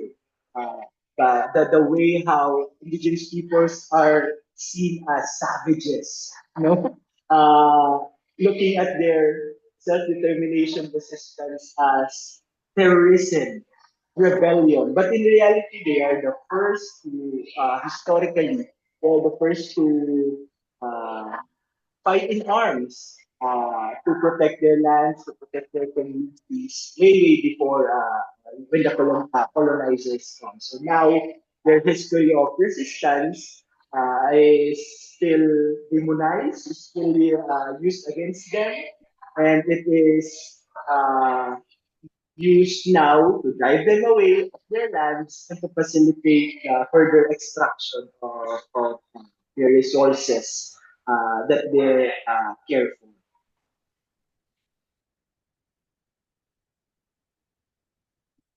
Thanks, Paul. Marisol, did you want to respond? Yeah. No, I just want to, because before I couldn't understand well when you were asking the question, so there wasn't very clear. So I didn't understand well the question because, yeah, it's, I think it's a problem, that we indigenous communities, in this case, the Mapuche people in Chile, with multinational corporations, but also we have, free trade agreements who are at the moment putting our land in danger. More agreements come from countries, that already had been taking our natural resources. So it's for me it's incredible. I'm in Australia most of the time. When I go to places, most of the toilet paper or, some furniture that we use here in Australia come from my people's land. Things like that. The exploitation, how companies get rich in meantime my people get poorer. And we are constantly not just militarized, we are constantly fighting for the right to survive, for the right to be, there. Is how can I say it? It's terrible. It has been happening for over 100 years. So now we Mapuche people, we are in the process, to fight back. How we are fighting back. We are organizing. We are teaching our new generations, what they have learned, what our, myself, my parents, my grandparents, have learned from hundreds of years. How to fight, how to continue, uh, how to keep our culture alive. Because, the difference between Australia and Latin America, especially Chile, we are not in the Chilean constitution. Here in Australia, indigenous they are. We don't exist. In Chile, there is no indigenous. The Chilean constitution talk about Chileans and that's it. They don't recognize no other people who had been there before. So the way we have to survive is different because we are invisible. We start from the moment that we are invisible. So that's why our organizing, has to be perfect. How we pass the information through our new generation. We are fighting exploitation. We are fighting, the displacement of our territory. We are fighting the contamination of our land. We are fighting the militarization. At the moment, my people has been militarized for years, and no one say anything. We are not allowed to come in and come out without the police checking our IDs. All day, you get out of the community five times they check your IDs. Imagine how our new generation survived that pressure, that you are not free in your own land. The police come into our territory anytime during the night, when they have a little bit of alcohol, not my people, the police, they come and they just play with the guns, you know, making our communities, scared. That's what they try to do, So we have to think about all that, plus the multinational corporations, that we have in the other hand. So we have to fight with the Chilean state, with the police or military, plus the multinational corporation and the people they employ to look after the land that has been taken from our communities. So I think it's terrible, what we indigenous people have to go through, but we are still hopeful. We are still, fighting. We are still planning. We're still thinking that not just us as a Mapuche community, Mapuche plus all the indigenous communities around the world, we can do something about it. We can not just share our experience. You can see me. I'm not a young chicken or spring chicken, like people will say in English. I'm a person who has been speaking and denouncing what has been happening to my people for over 35 years. I've been in Australia denouncing, what is happening to my people. And of course, we do have some winnings, but it's hard. It's hard to do it by ourselves.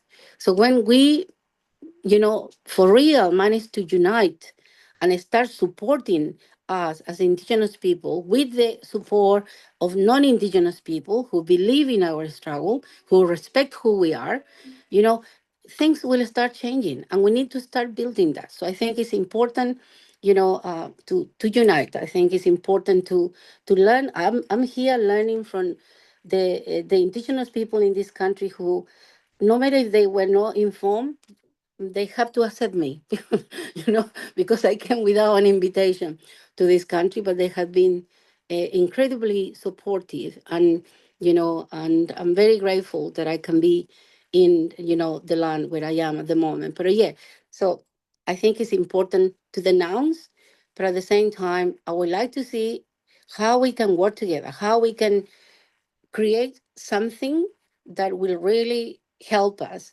to protect the life of our people, Indigenous people who are in other part of the world, that they do, if they go to a protest or they confront the state, they can get killed.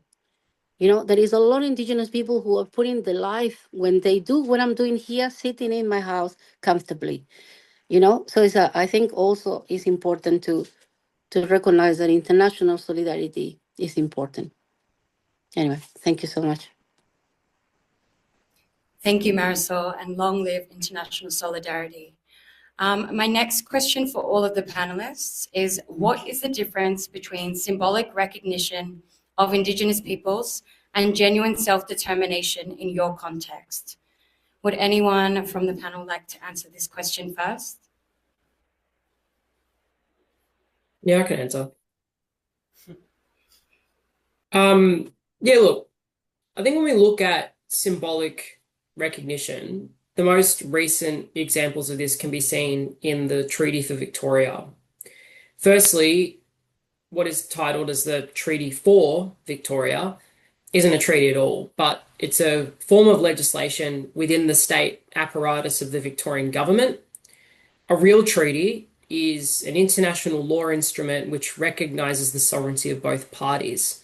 And so one key takeaway from the Treaty for Victoria is that it actually recognises the sovereignty of the oppressing regime, which contradicts the ongoing phrase that our sovereignty was never ceded. It was established during the Mabo decision, as well as the Uruk Justice Commission, that our community's sovereignty has never been ceded. So to shake hands and to go through this legislative process actually has the consequences of enabling the Victorian government, which has no legitimate sovereignty over these lands, and to earn its sovereignty through this process. So I'm of the belief that they are getting more out of this than we are.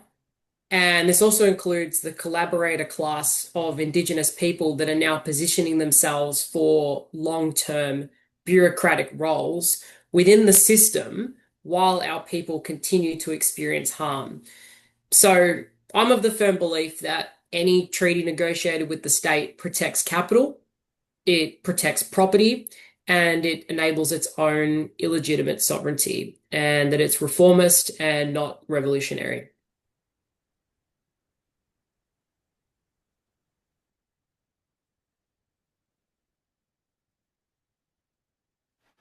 Oh, sorry, can you hear me now? Yeah, and just to add to that, another example would, of course, be the referendum in previous years for a voice to Parliament, an Indigenous voice to Parliament, which, definitely had mixed approaches within the Indigenous community. A lot of people would then decide to vote yes. I reluctantly thought that it could have been a potential step towards that, but towards Indigenous sovereignty, but it had to go through a hell of a lot of steps in lip service with the government, which didn't really even guarantee actual changes being put into effect with policies that are being reviewed by the Indigenous proposed body. So it ultimately was voted no. It didn't happen. And it was just, in my eyes, another example of lip service and gradualism as perpetuated by the Australian government. So it's nothing new to us, right? We see a lot of things that do not give us the correct right to call our land ours and to engage and to affirm self-determination and sovereignty. One example I would like to bring up here is the Mudawari Republic of my peoples in Mudawari country, Wilmaringal, which is one of 7. It's a micronation. It's a self-proposed micronation that was self-declared micronation. A letter was sent to the Queen to say we exist, we assert our sovereignty. And I believe, as the story goes, and don't quote me on this because I can't remember it off the top of my head, but the letter was sent to the Queen and their royalty. And it was sort of like by default, if they responded or something, that it kind of stamped it in place. And so they kind of wrote, no, you're not. But it was by rule declared a micronation. So it is an example and something I'm very proud of for my mob, that we, Uncle Fred Hooper said, no, I'm going to, affirm and create through their law an Indigenous sovereign micronation, the Moro-Warri Republic.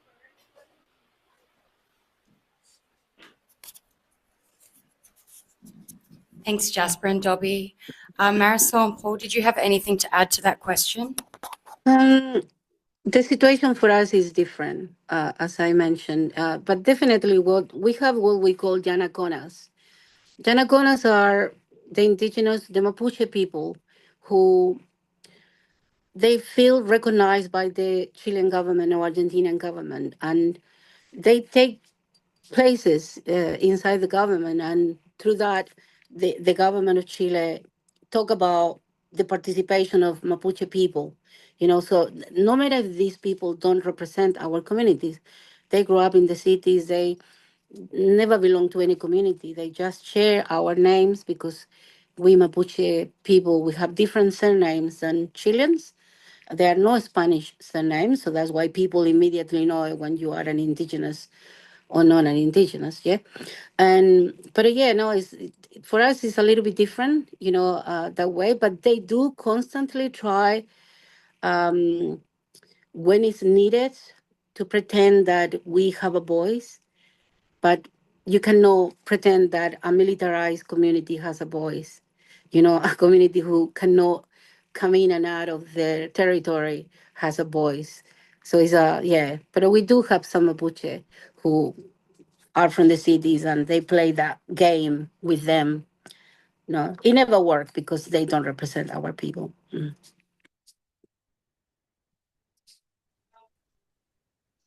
Yeah, I think on the experience of many indigenous peoples, the question will always be, does this recognition answers or solves the historical oppression, the national oppression that the indigenous peoples have been historically experiencing? Because having, as Marisol said, or the others have shared, having one indigenous peoples as a token representative in an agency or in one law or in one office only is a very tokenistic way of giving recognition. For us, self-determination, genuine self-determination should encompass the whole right of self-governance, of the community having a voice, of the community having participation, saying yes, saying no to any activity, any development, any project in their ancestral lands.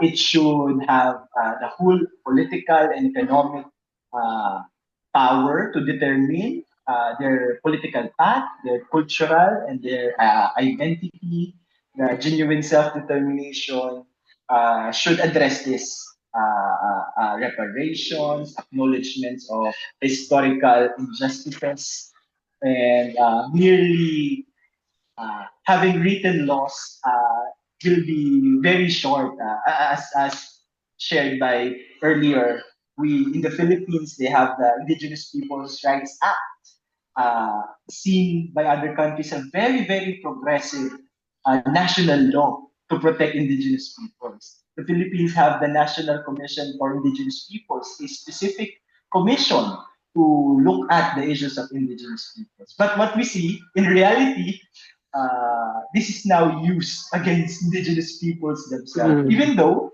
indigenous peoples are the one sitting on these agencies, are the one who crafted and fought for this act, for this law. So again, the whole gamut of the extent of the right to self-determination, if we want really to address this and to forward this, should fully recognize the extent of how indigenous people can exercise their voice, their power to politically, economically, culturally determine their future.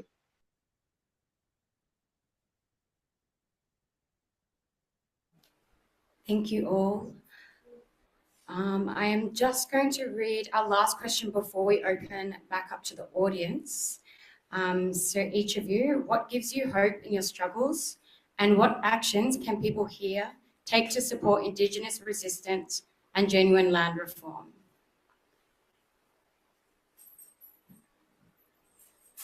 Marisol, would you like to? Yeah, of course. Yeah, I was thinking the answer. Look, my people, probably if you read a little bit the history of the Mapuche people, you will see that we are the only indigenous community or people who survived the invasion of the Spanish crown. We are the only community who wasn't defeated by the Spanish, crown. They have to make a treaty with us. They couldn't kill us like they did with many, or submit us like they did with many other indigenous people.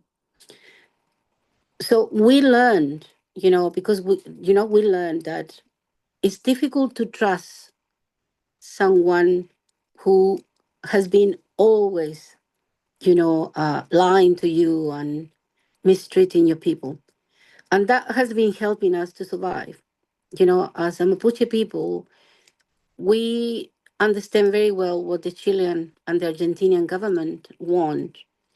So we try, constantly to find ways, to let them do what they think they do, pretending that somehow will take our hope away, because in that way they slow down a little bit, the assimilation process they already, planned for so long. We are a very hopeful people. We get, if you read the news, my people get smashed every day.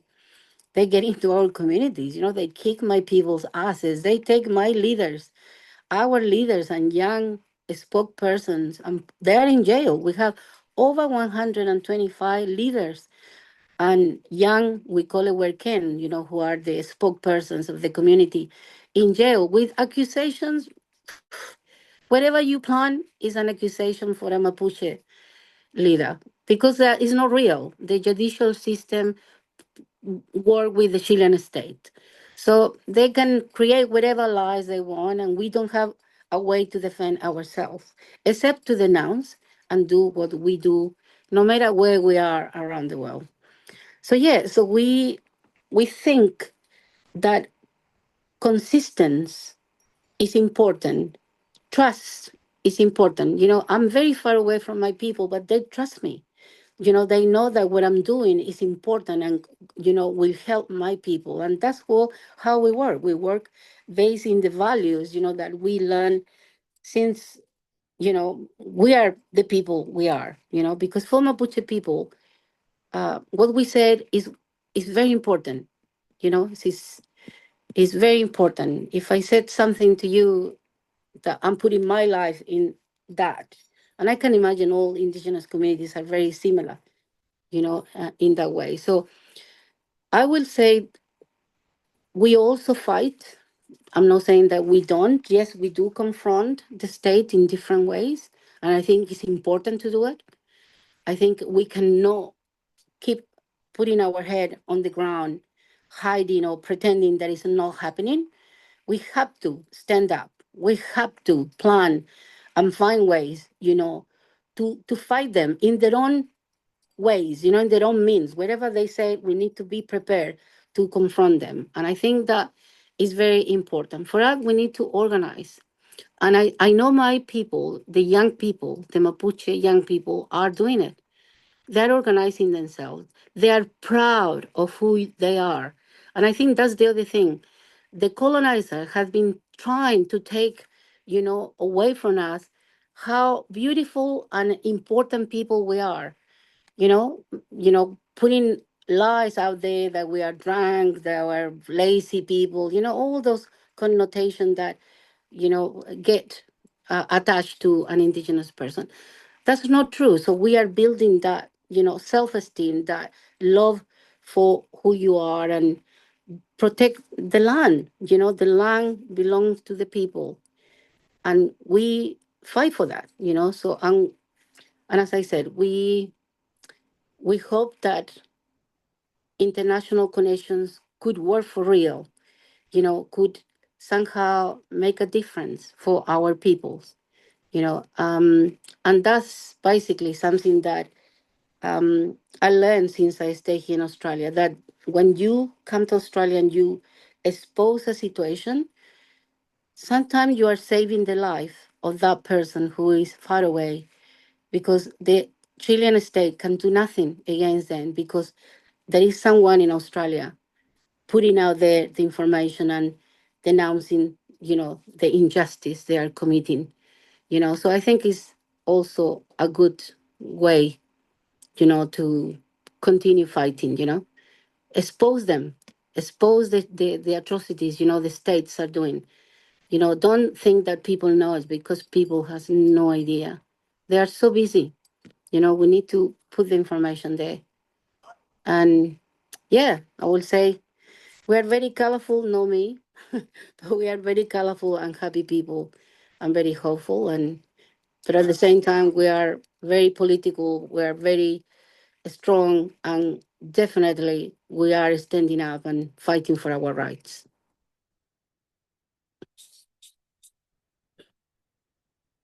Thank you.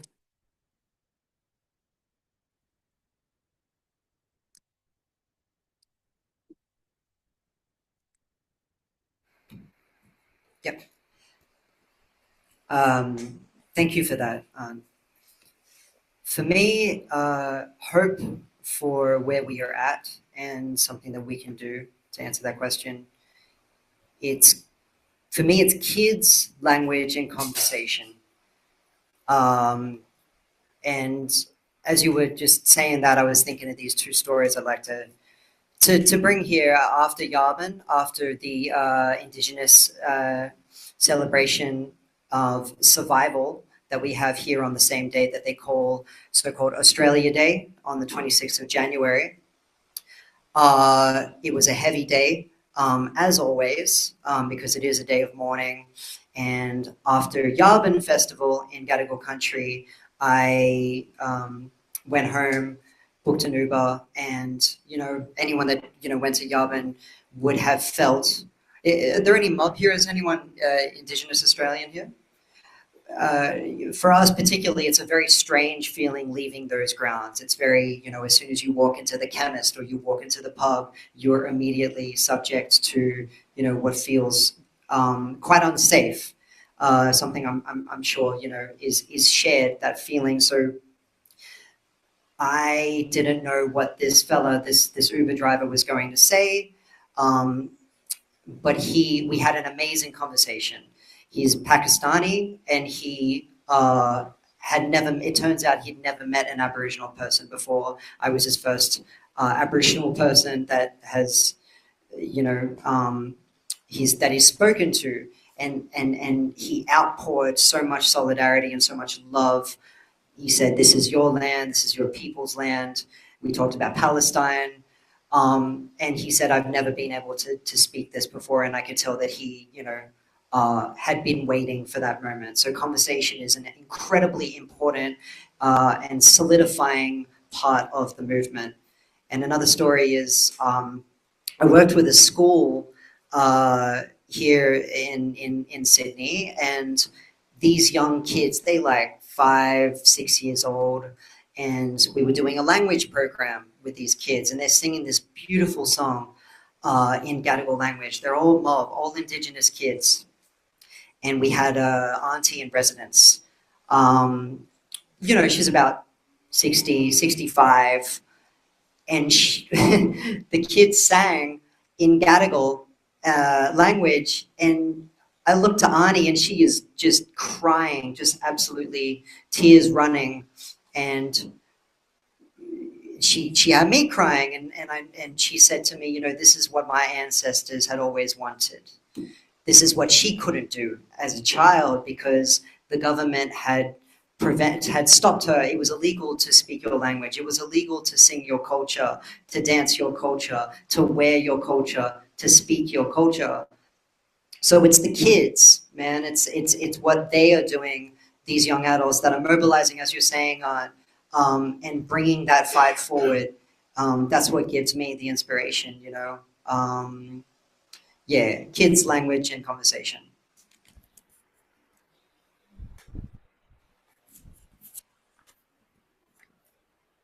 Thank you, Dobby. Jasper and Paul, did you want to add to this conversation? Yep. Paul, you can go first. Okay.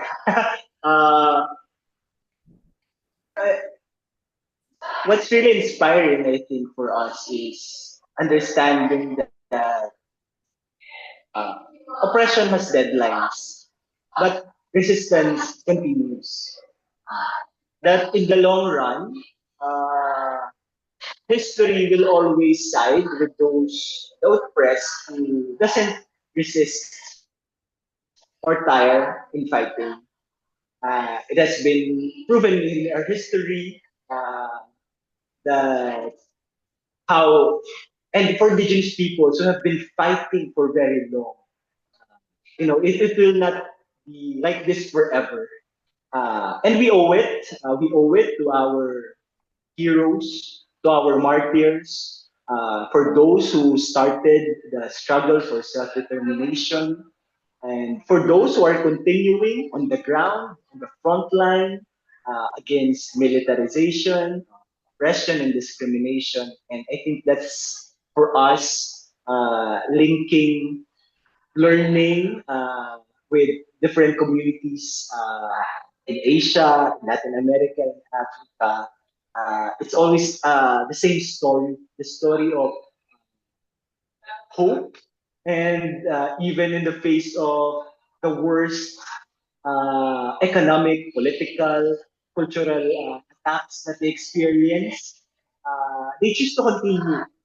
They choose to face their fears. So I think we owe it to them. So we don't have any choice but to also continue building our movement to forward their demands, to forward self-determination.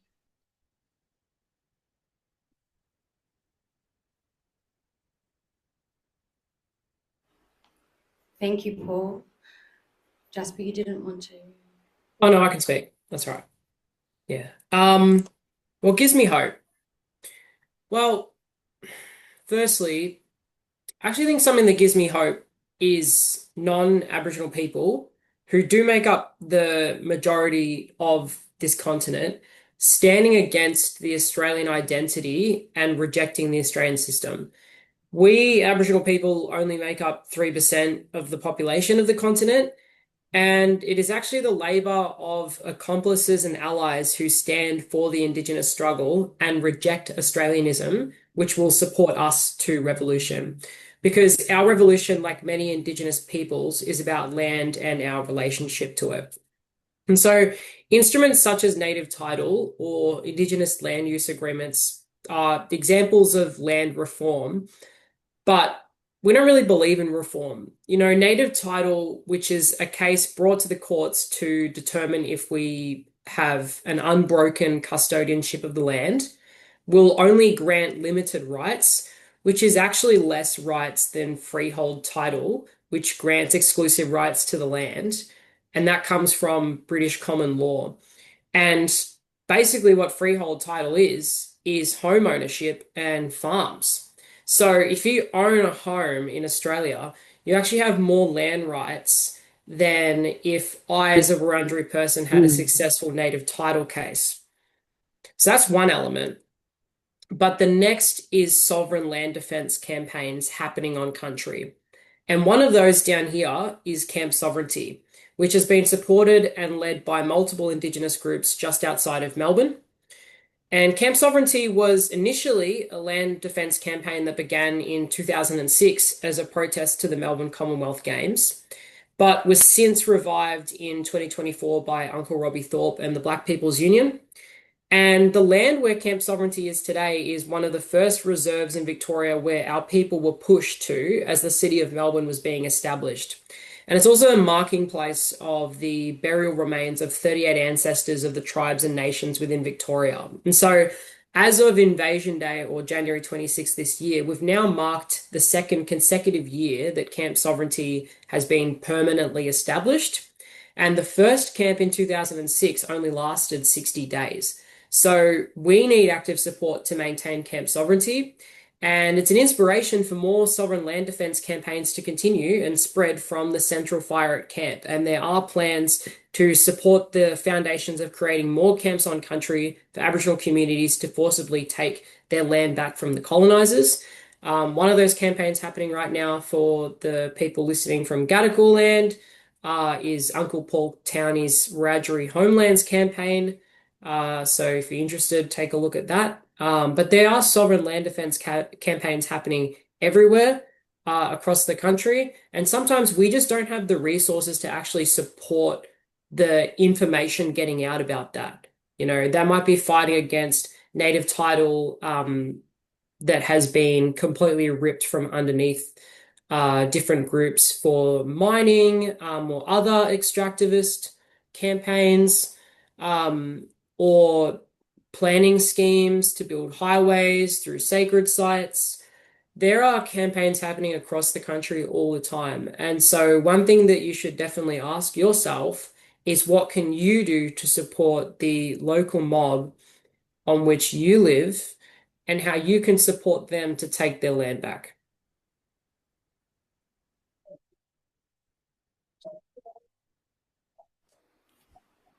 Thank you so much, Jasper, and well said.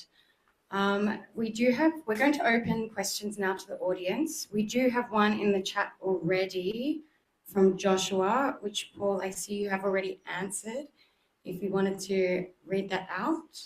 But the question from Joshua is, how do Indigenous sovereignty and migrant justice movements intersect? How can we build solidarity across our struggles? Paul, did you want to read out your answer that you very eloquently put in the chat, or would you like one of us to?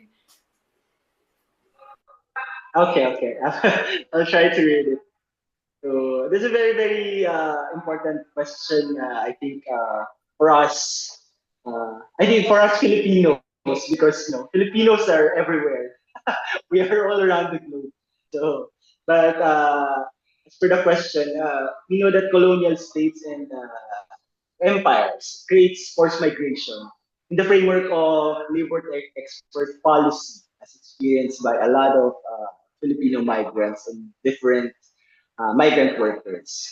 Empires were the first to uproot the people from their lands. They created slave trade. We're the one who created the slaves.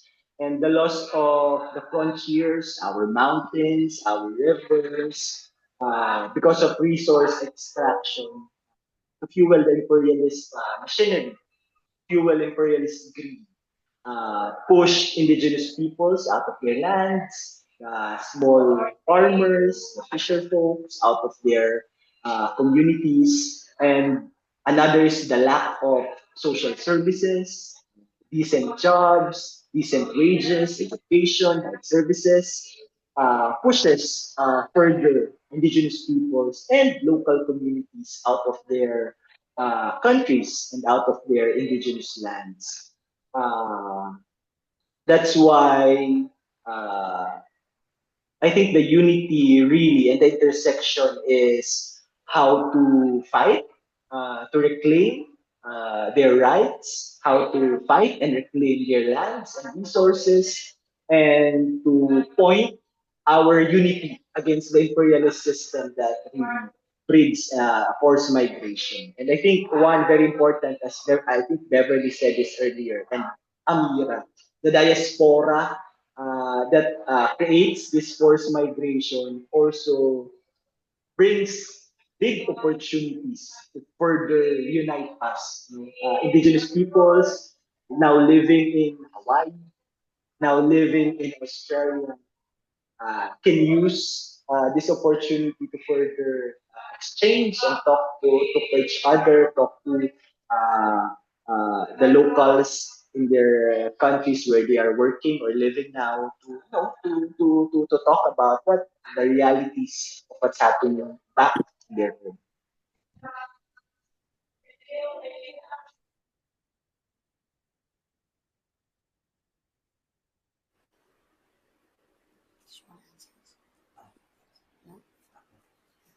Would anyone else like to answer the question that Joshua posted in the chat?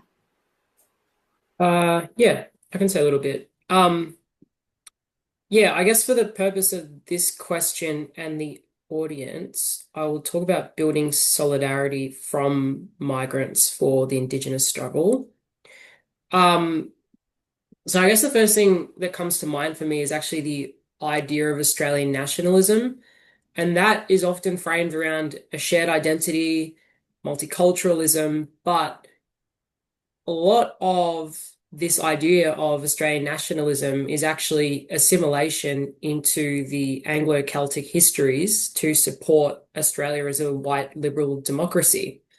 And we know by, for example, as the citizenship tests, that is a fallout from the abandonment of the White Australia policy, that migrants are often pressured to abandon or completely downplay their cultural and religious traditions to fit the nationalist narrative of Australia. And Australianism, it centers whiteness, colonial histories, and certain cultural norms. And it's often expected of migrants to fully adopt this idea of Australian values. Well, what is Australian values, right? Australia was established on violent dispossession of Indigenous people. They don't often say that in the citizenship tests, but they talk about having a fair go or these other ideas. So I think the way that this affects Indigenous people is that when migrants adopt a form of Australian nationalism, it erases your own cultures. And this has an indirect effect on Indigenous struggles. There was a time when in 1901, the Australia Act came through. Sorry, not the Australia Act, Immigration Restrictions Act, which is nicknamed the White Australia Policy, at a time where there was an us versus them narrative, where there was the dominant white Australian force that was oppressing Indigenous people. And since the White Australia Policy was abandoned, now we're moving into a phase where liberal democracies talk about multiculturalism. I think, unfortunately, that when migrants come to Australia and are coerced into adopting Australian nationalism, this actually validates the narrative of terra nullius, which is basically saying that there were no Indigenous people here. Yep. I think it undermines Indigenous sovereignty, and it normalizes the settler colonial story. So basically to say that is that fight against that education from the Australian government that makes you assimilate into this Anglo-Celtic system built from British common law, because you have your own cultures and systems that are absolutely beautiful. And when we stand as a actual diverse Indigenous migrant coalition, we are much more dangerous to the system than when our cultures, both Indigenous and migrants, are erased.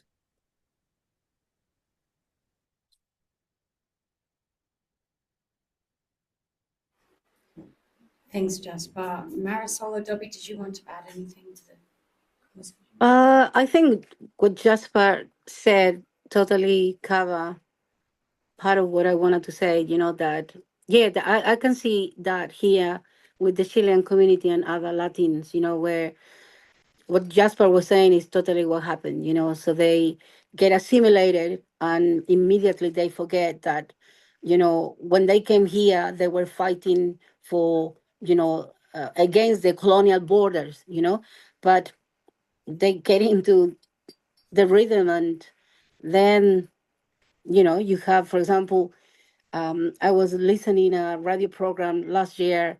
They were talking about the immigrants who they arrive in some part. I forgot the name, but somewhere here in Australia by boat. And you have the same people who came here as migrants fighting, the injustice in our countries. In the Chilean radio saying, "Oh, these migrants come here to take the job we have," and you are like, it's like, is there? That will happen when people is not clear about, the reason why they come here to another country. They don't understand clearly the power of the displaced, that they need to constantly fight against the control that the state, put into migrants and Indigenous people. I think what Jasper said totally identified my answer. Thank you.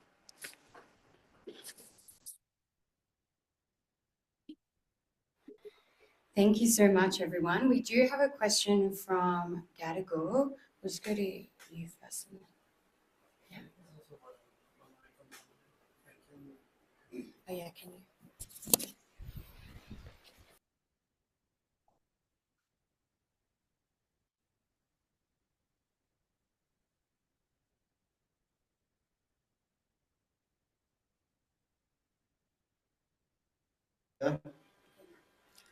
Thanks. I want to thank the panel for their extremely eloquent words on this really a lot of important topics. My name's Jet. I'm an Igorot Kankanai person from Sagada in northern Luzon in the Philippines. And this is a bit of a question that requires a bit of context. So I've just come back there, and there was a huge, massive court case that our family had with another family over our ancestral lands. And as a result of that deal, that other family has sold that land to the military. And every time I go back there, that encampment has grown larger and larger, and it kind of keeps going onto our land. It's the first military encampment up in Sagada, actually. I have so many stories now, actually, of aunties trying to take a piss on their own land, and then all of these 18-year-old fresh recruits that aren't from the local area have now just decided to come out of the woodwork and just say, "Oh, by the way," they don't even realize they're on somebody else's country, and they say, "Oh, by the way, it's not safe here. You can't be here." So that's just one aspect of it. The other aspect I wanted to kind of ask about is I've recently seen that the Filipino military has been using Indigenous people in the context of deepfakes and AIs to make it explicitly AI content about pro-explicitly military aspects, and just do these diatribes that are just going wild on short form content. So I guess in the face of this sort of physical colonialism and this digital colonialism, I'm wondering what tangible tools do families such as myself have as a resistance, given that whether it be the Japanese, whether it be the Americans, whether it be the Marcos regime, any sort of resistance in the past has been either red tagged as communist or seen as insurrection or rebellion, resulted in political violence, or in cases of human rights lawyers in my family, assassination. So I just wanted to ask if anybody could speak to those sort of topics.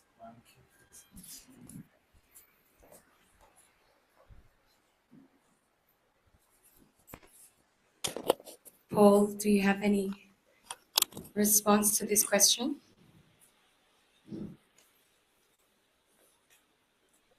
We should have brought it earlier with Beverly, your fellow Kankanae from Tigray. We also recognize those challenges now, the use of military, using not only AI, but actual uh, fake, we call it fake surrenderings or military assets, indigenous people. So they use to vilify indigenous people's resistance and movements. And right now there are a lot of rebuilding and really strengthening the movements on the ground. I think uh, what we can always do is to get the narratives, to get the stories from the ground, to integrate with them and to share it with the larger people, to facilitate just like this, the discussion of our leaders, of our community members from the ground to speak to a bigger audience, a larger audience, because they can never fake the realities of the real stories coming from the people, from the ground. They can never fake that. They can never deny that. So I think that's also one of our biggest challenge and biggest work right now to really try to document, uh, to give strength to our community members, to our leaders, and bring them to a larger audience so they can tell their own stories and their own experiences.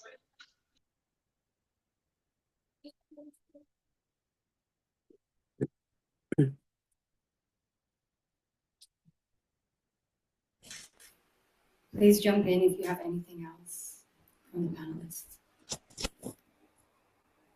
I think that's a very sad story. That the land that we call part of our territory, we are not allowed to sell. Yeah, so the way our land work, we cannot sell the land of the area where my specific family live, because the land belongs to the community, to all of us. It's not something that one of us can sell. No matter how many times the Chilean government has been trying to change that, but they haven't been able to convince, indigenous to move into a different way, an individual title, property title. But I think it's sad. It's so sad that, that situation like that, can stop, the freedom of the people who live in that land, so to get paid for me, that's also a different way to displace, displacement, to that land now belong to the military. I'm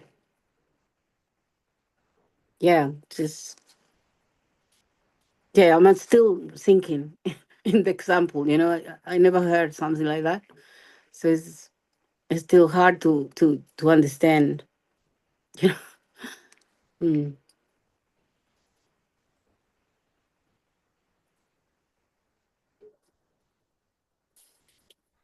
Sorry, I'm just asking, when did it happen? So this court case has been going on.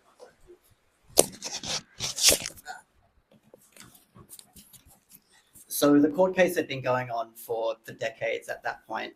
And we're not actually sure how it really happened either. I think it might have gone up to quite a few cases, quite a few steps up the, Supreme or federal court, because also where we're from, you can't actually hold land unless you are from that space as well. So how the military was supposed to be there. And also, where we're from in Sagada, it's allegedly a peace zone, because back in the 70s and 80s, there were multiple children caught in the crossfire between rebel forces and the current, the administration at the time.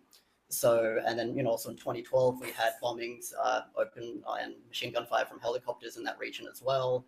All in what was allegedly between just different factions and stakeholders within the community, a peace zone. But we've heard that, on my recent trip, I was kind of scoping out the extent of what's been happening in the community and asking just local elders, and we've just been hearing that despite there being a lot of people from the Cordilleras or from Sagada in the military, the people there aren't from Sagada. And so what they're doing is, during COVID, they were just pointing guns at people when people were kind of getting a bit restless at handout sort of spaces.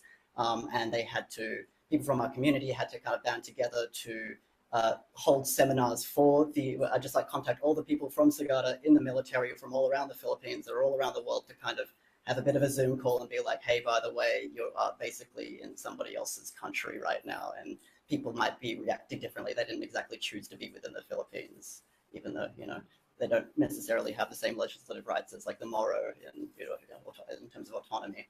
But yeah, hopefully that provides a little bit of context, but it's basically, it's a recent thing, and it's a very dinky, when you think military, you think, something that's kind of put together. These are palisades. These are just little tents. This is almost what looks like a Boy Scout camp that's where people are, recovering from a typhoon almost. It's very slapdash, and it's almost like you see it in real time in terms of them just extending the border wall with their stakes just further and further.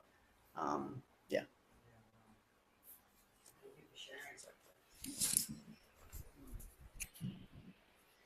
Yeah, that sounds like what happened with my people, but not the same example. We have some forestry companies very close to our territory, and we are losing land because the forestry companies during the night, they move the borders, the limits, and they do that every week. So, and yeah, it's an ongoing situation, when you have these people moving the fence or whatever, divide the land, from the forestry with the communities. And I'm not saying this is the same case or situation, but normally when they have the opportunity, because everything they do is based in impunity. They do whatever they want, yeah, they can easily, take more land. Besides, if the situation that happens. So still people should be organizing in a collective and with the support of other people, try to expel them out of the land, So yeah.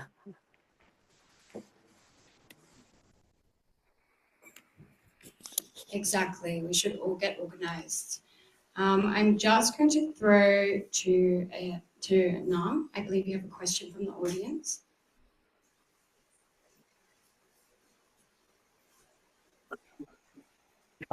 Hey, sound okay?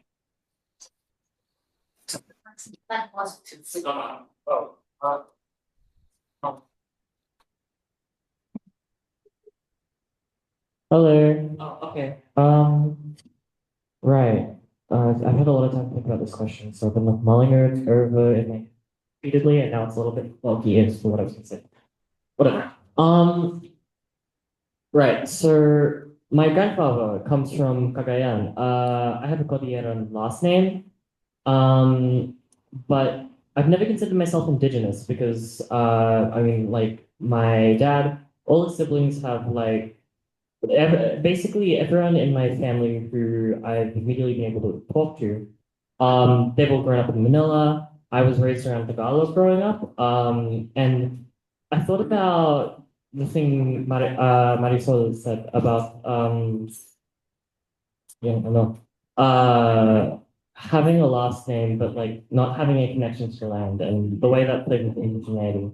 Now, I don't feel like I have any meaningful connection to Isabela, Cagayan, the Cordilleras. It's all kind of far away from me, and something I only know as a part of family anecdotes. Technically, I am my dad intends to sell the land that we technically have because no one lives there, no one uses it, and it cuts off the barangay of Salana from Pagigaraw. So it's all just, I guess what I'm saying is like,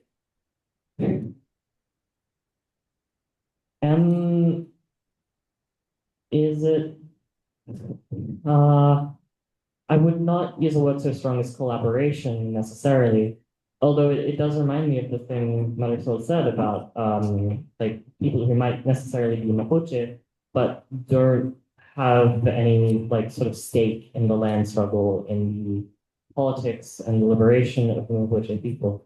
I guess I'm asking like, would I qualify as nomad? I don't really feel like I do. I don't have any connection. But it's like I have a friend, for example, who is Aboriginal, and it's a birthright to him, but it's not something he was raised around, and that's kind of like something you have to figure out for yourself, to my knowledge, from what he's told me about. But yeah, I don't know. I'm very ambiguous, confused. I don't. Yeah. Oh, I have a second question as well. I want to learn Wurundjeri. I like language politics. It's kind of my thing. So if there's any means by which I could learn the language or participate in revitalization, because I know someone who was involved in the Baltic Prussian language revitalization, which is now in its like first generation of native speakers. I'd love to learn about that. Thanks.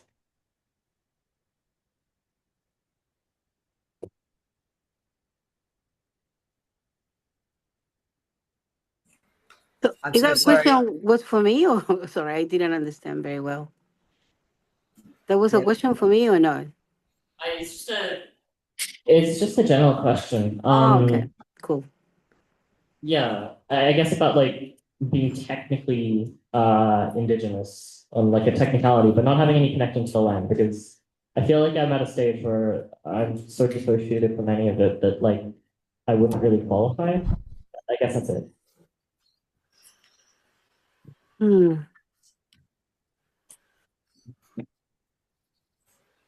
Yeah, qualified. That's a powerful word. You know, in Chile, I don't know. I hope that probably it's a little bit different another part of the world, or is the same. We get why our names are so different than the Chilean people, because that's the way they can discriminate against us. So that our family names, are connected to the land that we are part of. So it's important. So we have a lot of Mapuche people who have been displaced from their land over 150 years ago. And the descendants of those indigenous people, besides having our family names, they don't have or share our culture, because they haven't grown up, learning one, our language, second, the connection we have with the land and with the people. It's I think for us, yeah, the family names are important, but at the same time is the connection, the way you live your life and the way you identify yourself. From the moment that you identify yourself as an indigenous person, I will start looking for my roots and trying to learn what my people, what was taken from me from the moment that my grandparents were evicted from our territory. I will try to find that connection that, make me an indigenous person. I know sometimes people don't agree with me, in the sense that, I don't agree with the Chilean government, and I think my mentality comes from there, that could be wrong, is that the Chilean government and Argentinian government constantly, when they talk about my people, they talk about the land, they talk about Mapuche can live, Mapuche indigenous, they can live without the land. They just need to, we move them into a little town and they can continue being Mapuche,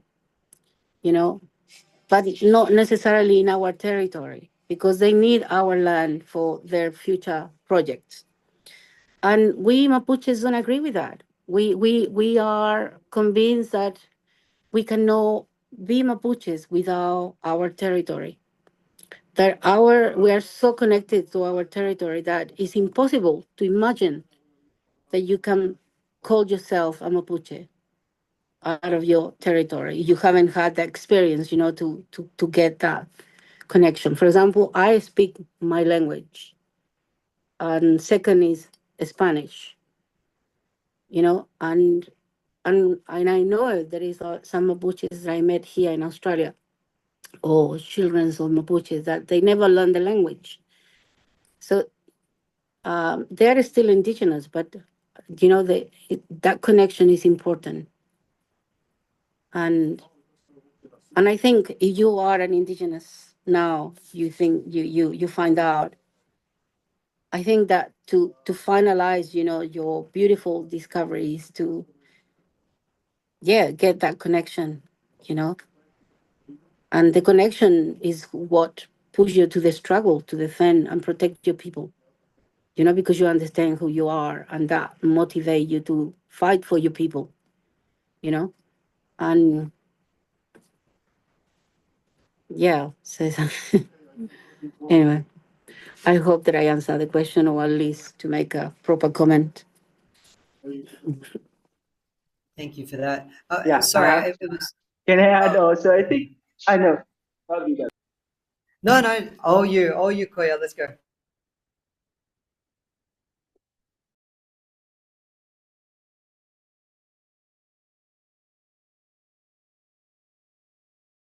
Maybe you didn't. Okay, well, I'll quickly chime in here. Sorry, it was a bit hard to hear that question, but was it a question about coming to terms with your identity? Was it something that you are on the journey of connecting with your indigeneity? Could you sort of just confirm that, if that was the question?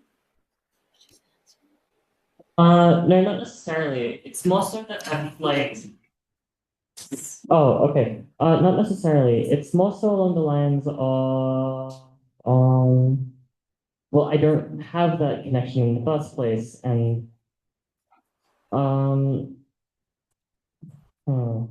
I've always considered just sort of acculturation as a matter of what you do, of like how you live, and well, I don't really know how exactly I justify this. I mean, it's mostly like I feel like at a certain stage, for example, identifying as Filipino. To the extent that I do, it's that I associate it with this long legacy of colonial occupation and resistance to it, and that is sort of like where people began to identify as Filipino, where that sort of identity comes from the plethora of peoples and cultures that occupied the archipelago.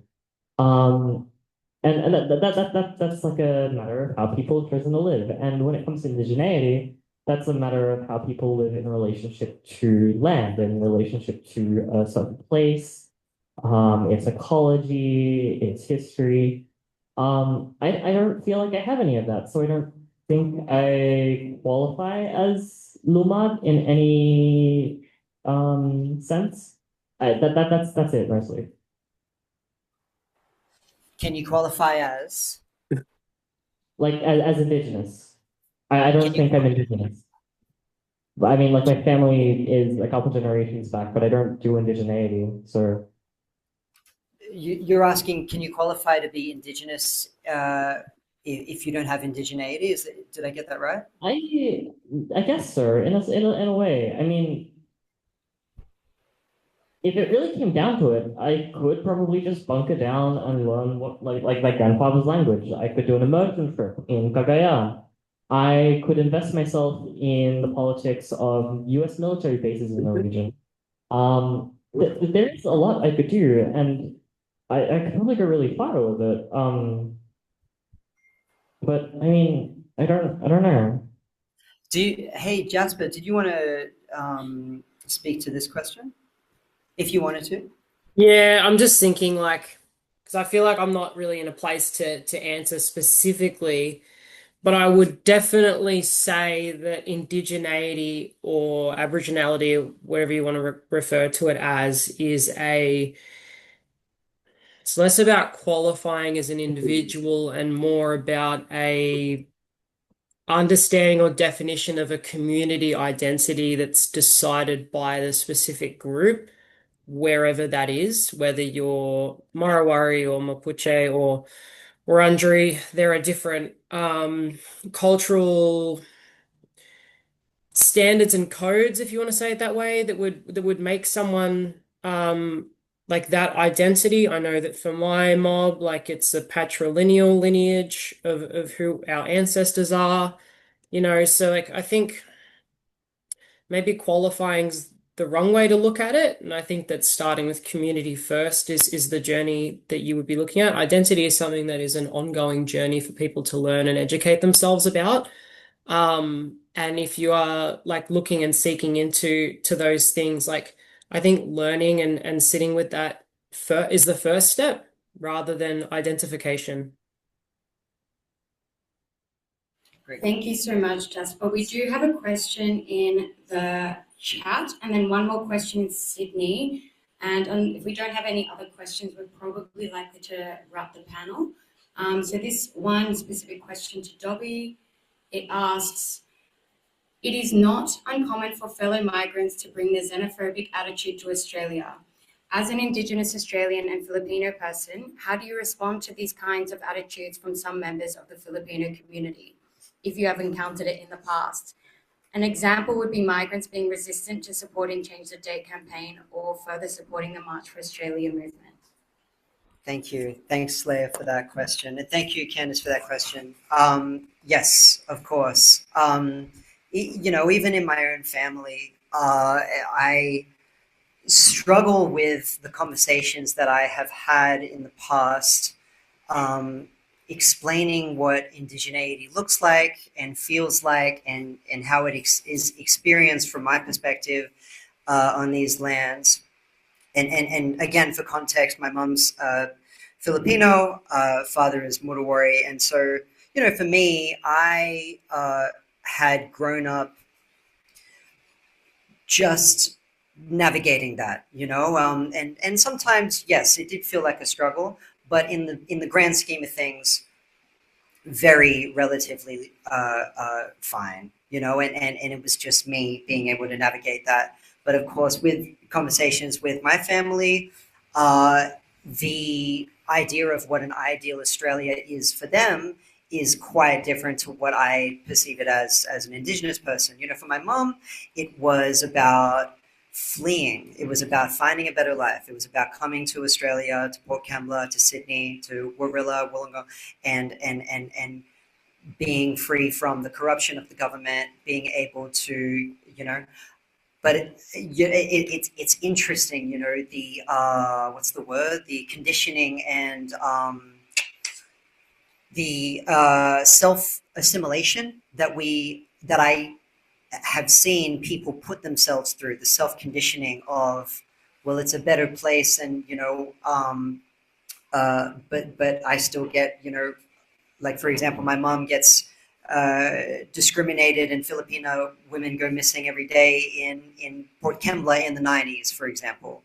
So it was hard to sort of justify that. But yes, that is definitely a problem. And I don't know if it was part of this conversation or another thing that I heard recently about, again, coming back to what was said earlier in the previous panel, that the conversations with First Nations peoples and Filipino peoples to really solidify that solidarity is so important, so that we can be on the same page when it comes to the referendum, whatever that page may be, so that we can be on the same page when it comes to, it's a bit of an aside, but for example, the plebiscite back in the day, me explaining that to Mom, the conversation was like, well, it's not my problem, and I'm not, so I'm going to vote no. No, you vote yes. Like that's helping them. but it was a lot of misinformation. It was a lot of misunderstanding, and I feel like a lot of that can really be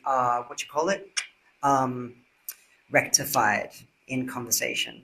I don't know if that proper answers your question, but it's solidarity, and it is ongoing conversation, and decolonizing. I feel like these conversations are incredible, especially led by young people, young Filipino people that are helping undo these generational traumas, misunderstandings, and self-conditioned colonized ways of thinking. Yeah. Thank you so much. We do have time for just one more question. Josh, did you want?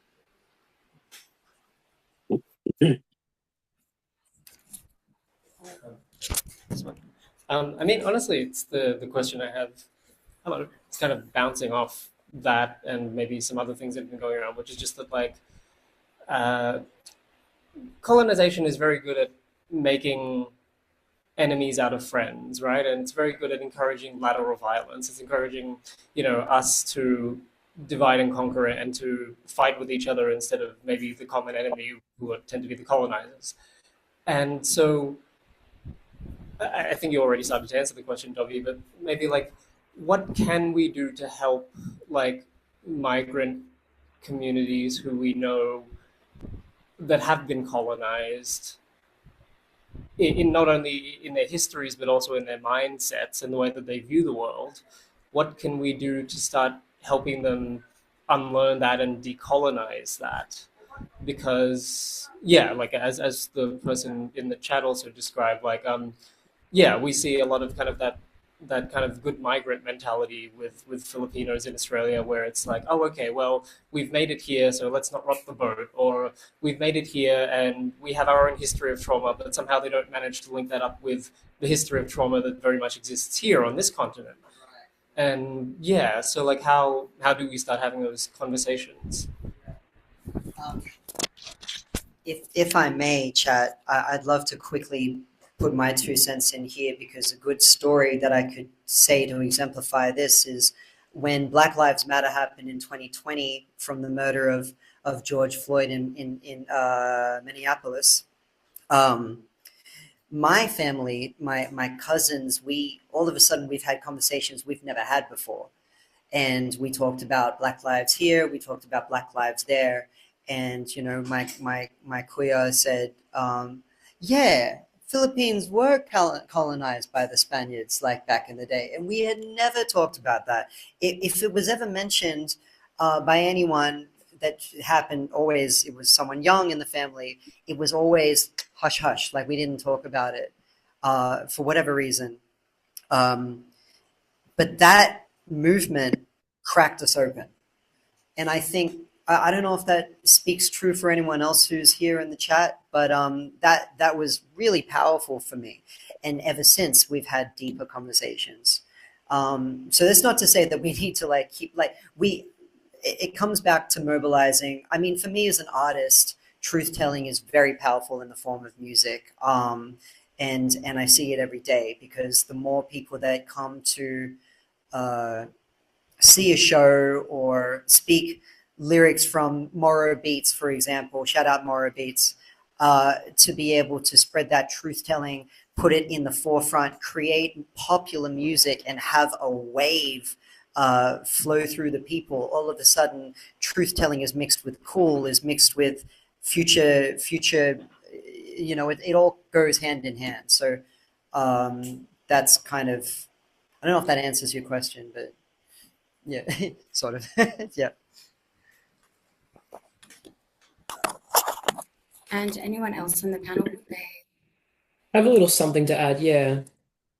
I think before education, it's really important to instill cultural pride, because when people assimilate into the idea of the Australian identity, that is an internalized colonial hierarchy that suggests that Australian culture is superior to others. that also suggests that Australian culture is superior to Indigenous cultures or other migrants' cultures. And so by instilling your own self-respect for your culture, like at the dinner table as a family, like resistance starts in the home, right?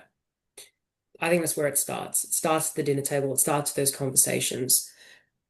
That reduces lateral violence because when you're confident in your own identity, you're less likely to judge or attack people who are marginalized.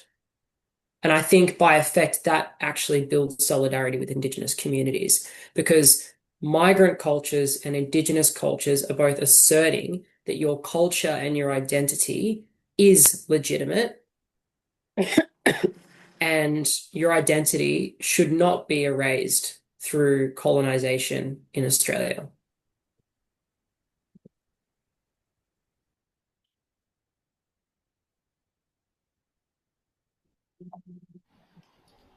Paul, Marisol, did you have anything to add to the conversation?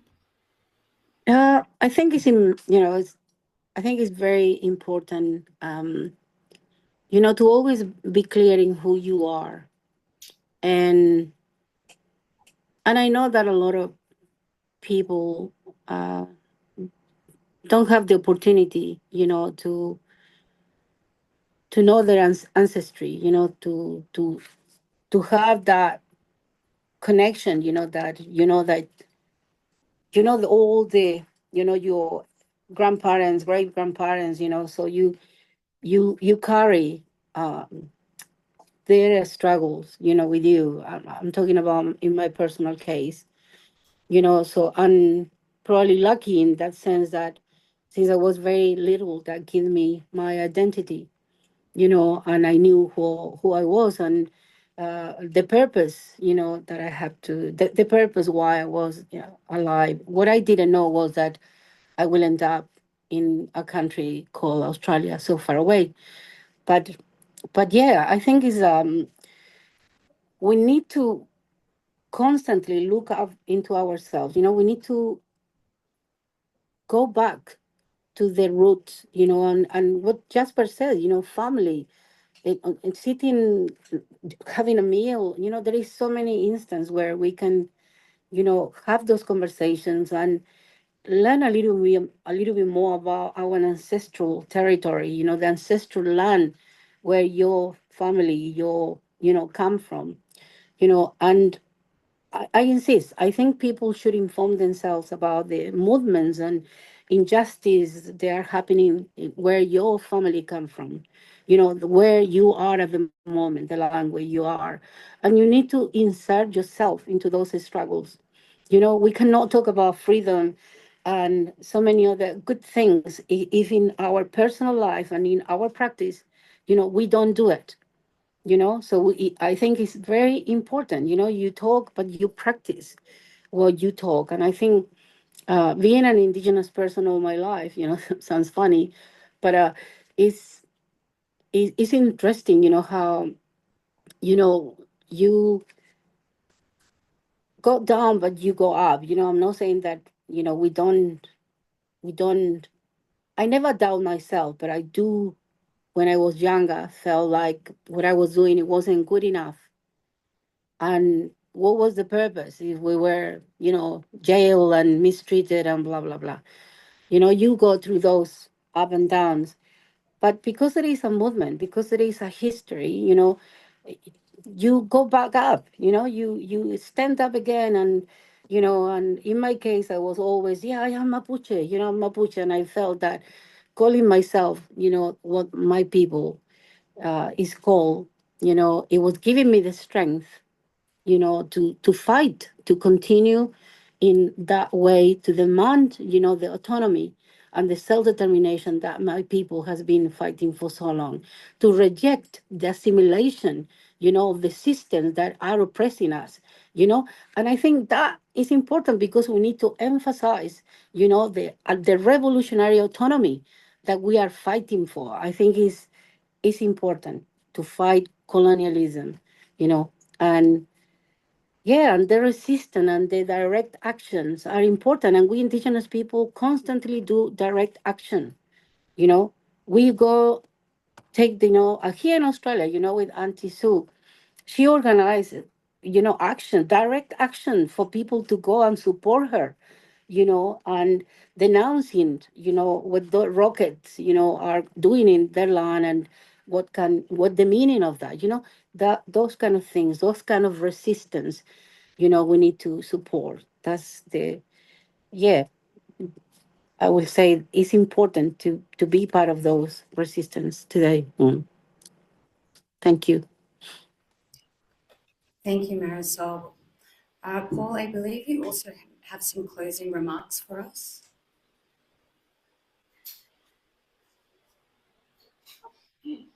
Yeah, hello. Can you hear me? Am I still clear? Okay. Yeah. So,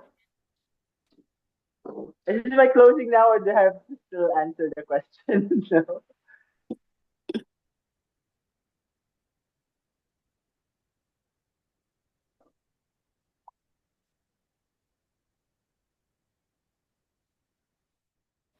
Sorry, Paul. I'll just repeat. I believe that you have some closing remarks to share with the audience.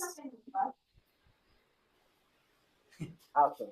Now, this is a formal closing remarks, just but a big thank you to Anakbayan, Melbourne, and Sydney, and then to all my co-panelists here, Marisol, Jasper, and Dobby.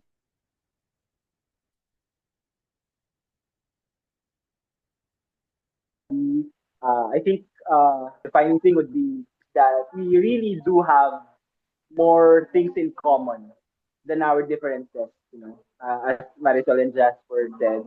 And thank you to Dobby for raising about conversation. I think that's one very important work that we try to do in IPMSDL is to actively learn, do exchanges,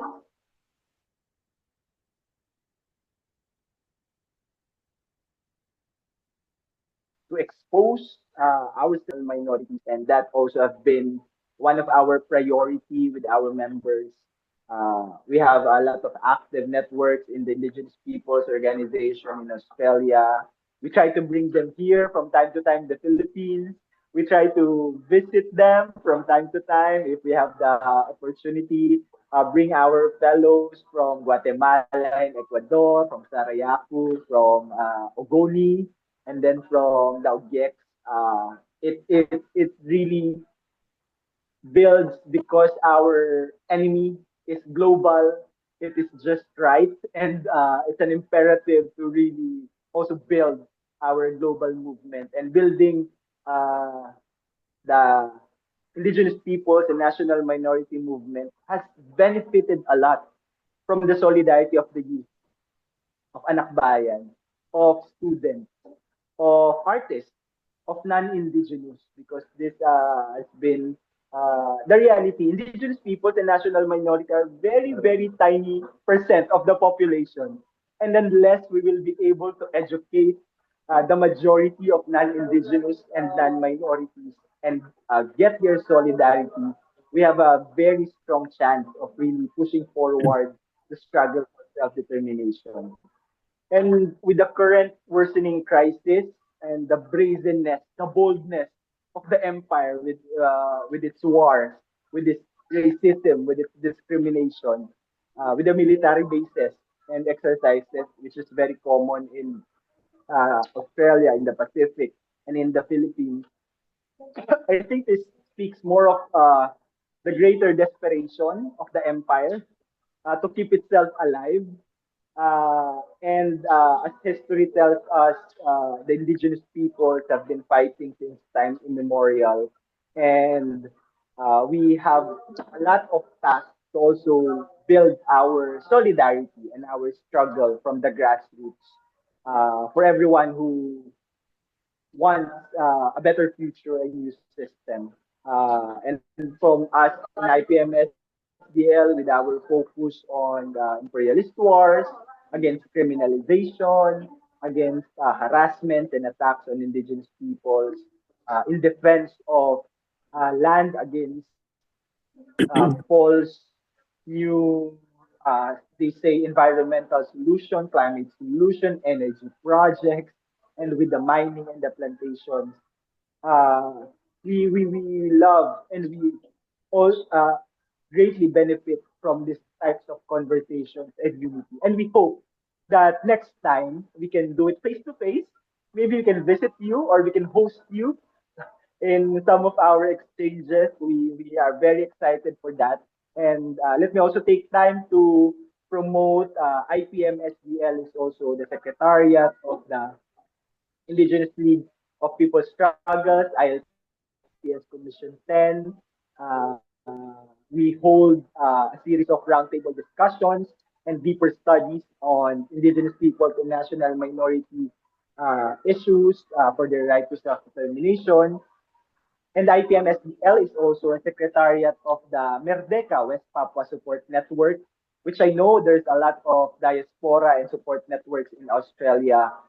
That's also one of our work that we want to build a solidarity network for our West Papuan brothers and sisters. And also our work with the Asia Young Indigenous Peoples Network that we host.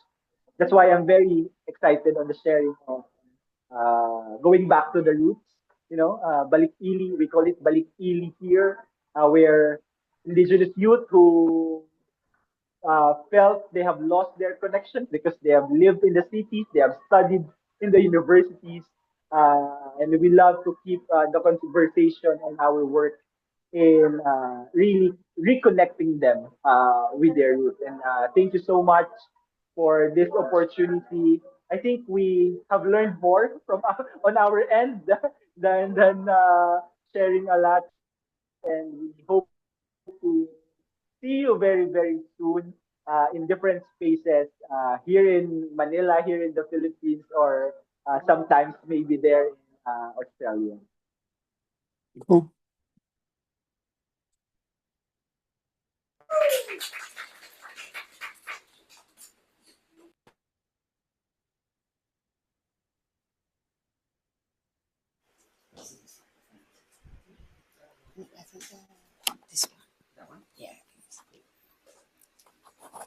Thank you, everyone. On behalf of Anakbayan Sydney, Anakbayan Melbourne, and everyone in the audience today, I extend our deepest gratitude to all presenters and panelists. Thank you for your time, your knowledge, and for sharing the stories of your respective struggles. You have shown us how Indigenous struggles across the globe are deeply interconnected, and have also given us a clearer picture of how we can amplify these stories and support the fight for Indigenous sovereignty and genuine land reform from wherever they are. Just like the US, Australia's imperial violence is not aberrational, but rather foundational. Settler colonial violence at home becomes imperialist wars abroad, and without dismantling the entire superstructure, it will remain. The dignity of Indigenous peoples is not up for negotiation. We know that the gun of the settler, the bulldozer, the apartheid wall understand only one language, the language of uncompromising resistance. A quick reminder that organising work is not done alone. So to all Filipino youth and students in Sydney and Melbourne, if you have not already, we strongly encourage you to Anakbayan. Please have a chat with us at the end of this event. Together, we build the national democratic movement from abroad by arousing, organising and mobilising our community. And we connect campaigns. We campaigned that connect local struggles here in so-called Australia, for example, against systemic racism, labour exploitation and forced migration, to the fight for genuine freedom and democracy in our homeland. So before we wrap up the program, I am very honoured to invite Dobby to share a song from his album, Orongo River Story. As Dobby reminded me as we were organising this, that music plays a critical role in building global solidarity and bridging the world's Indigenous cultures. Thanks so much, Dobby.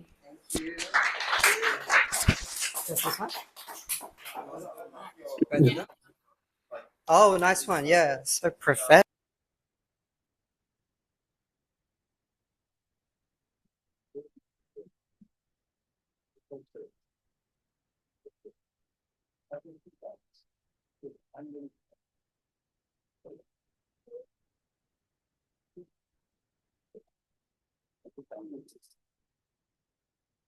Good. Breathing in, breathing in. Ah. Okay, you can now sit back down if you want. All good? Can everyone hear Will they, can they hear me?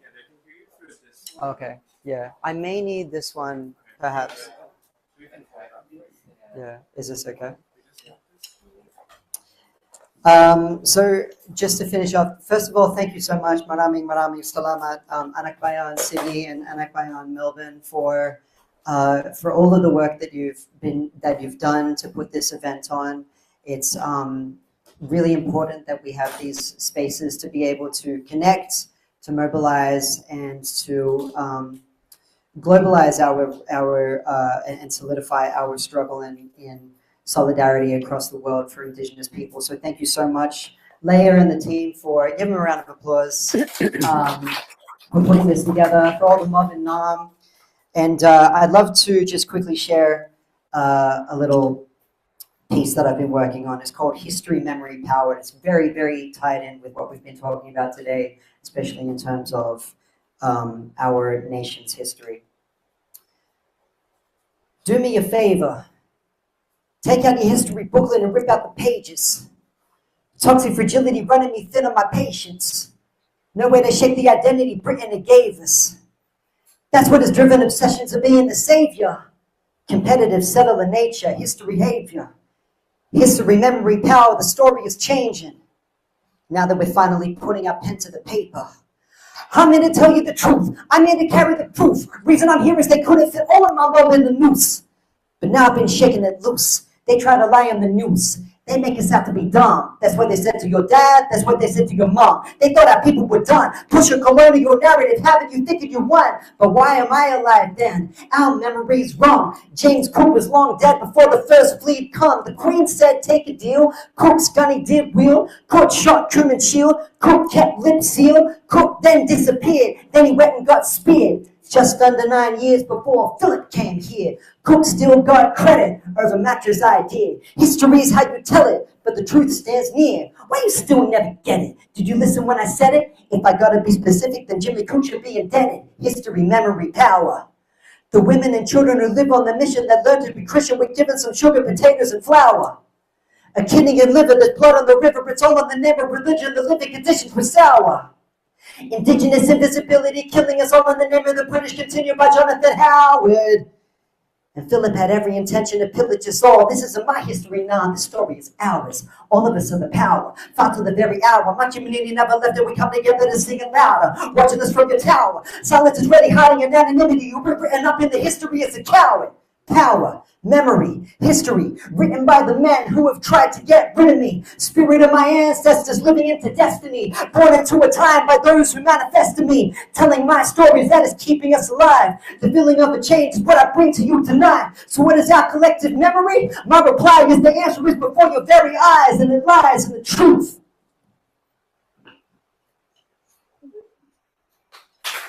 Thank you.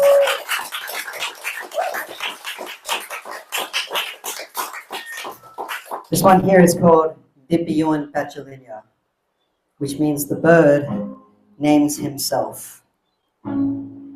Recorded in Brewarrina, northwest New South Wales, Nyambaa country.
you in Pasadena, singing his name throughout the arena.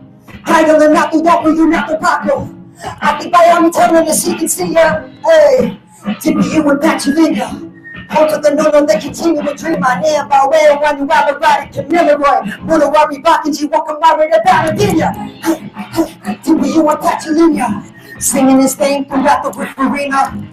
I see the people power of Nalian, dinner wine, I know dinner wine, spiritual preacher. Hey, to be here with Pennsylvania.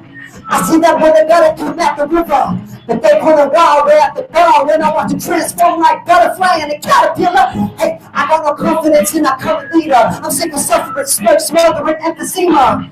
Towering flame, towering church, the entire East Coast, cans all the way down to Bigger. Listen to a different thinker, cause somebody trying to give you the bigger picture. And take what I learned to understand that the lessons of my rivers in the land that was spirit DJ.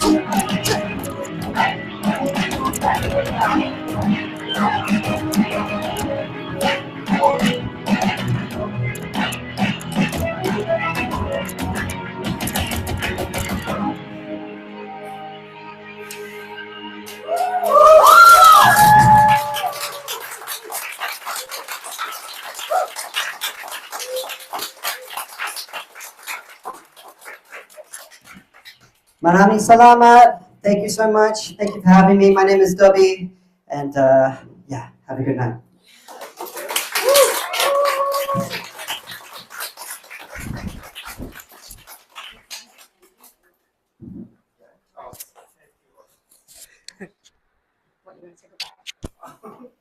Goodbye. Thank you everyone who participated here in Sydney or Naarm or virtually. We're so glad that this event, after months of planning, is finally in fruition. It was very dense, but I feel like I'm learning a lot.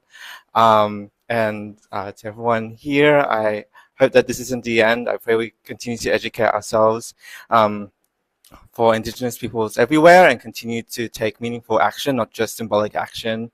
And yeah, have a good evening, everyone. Yeah.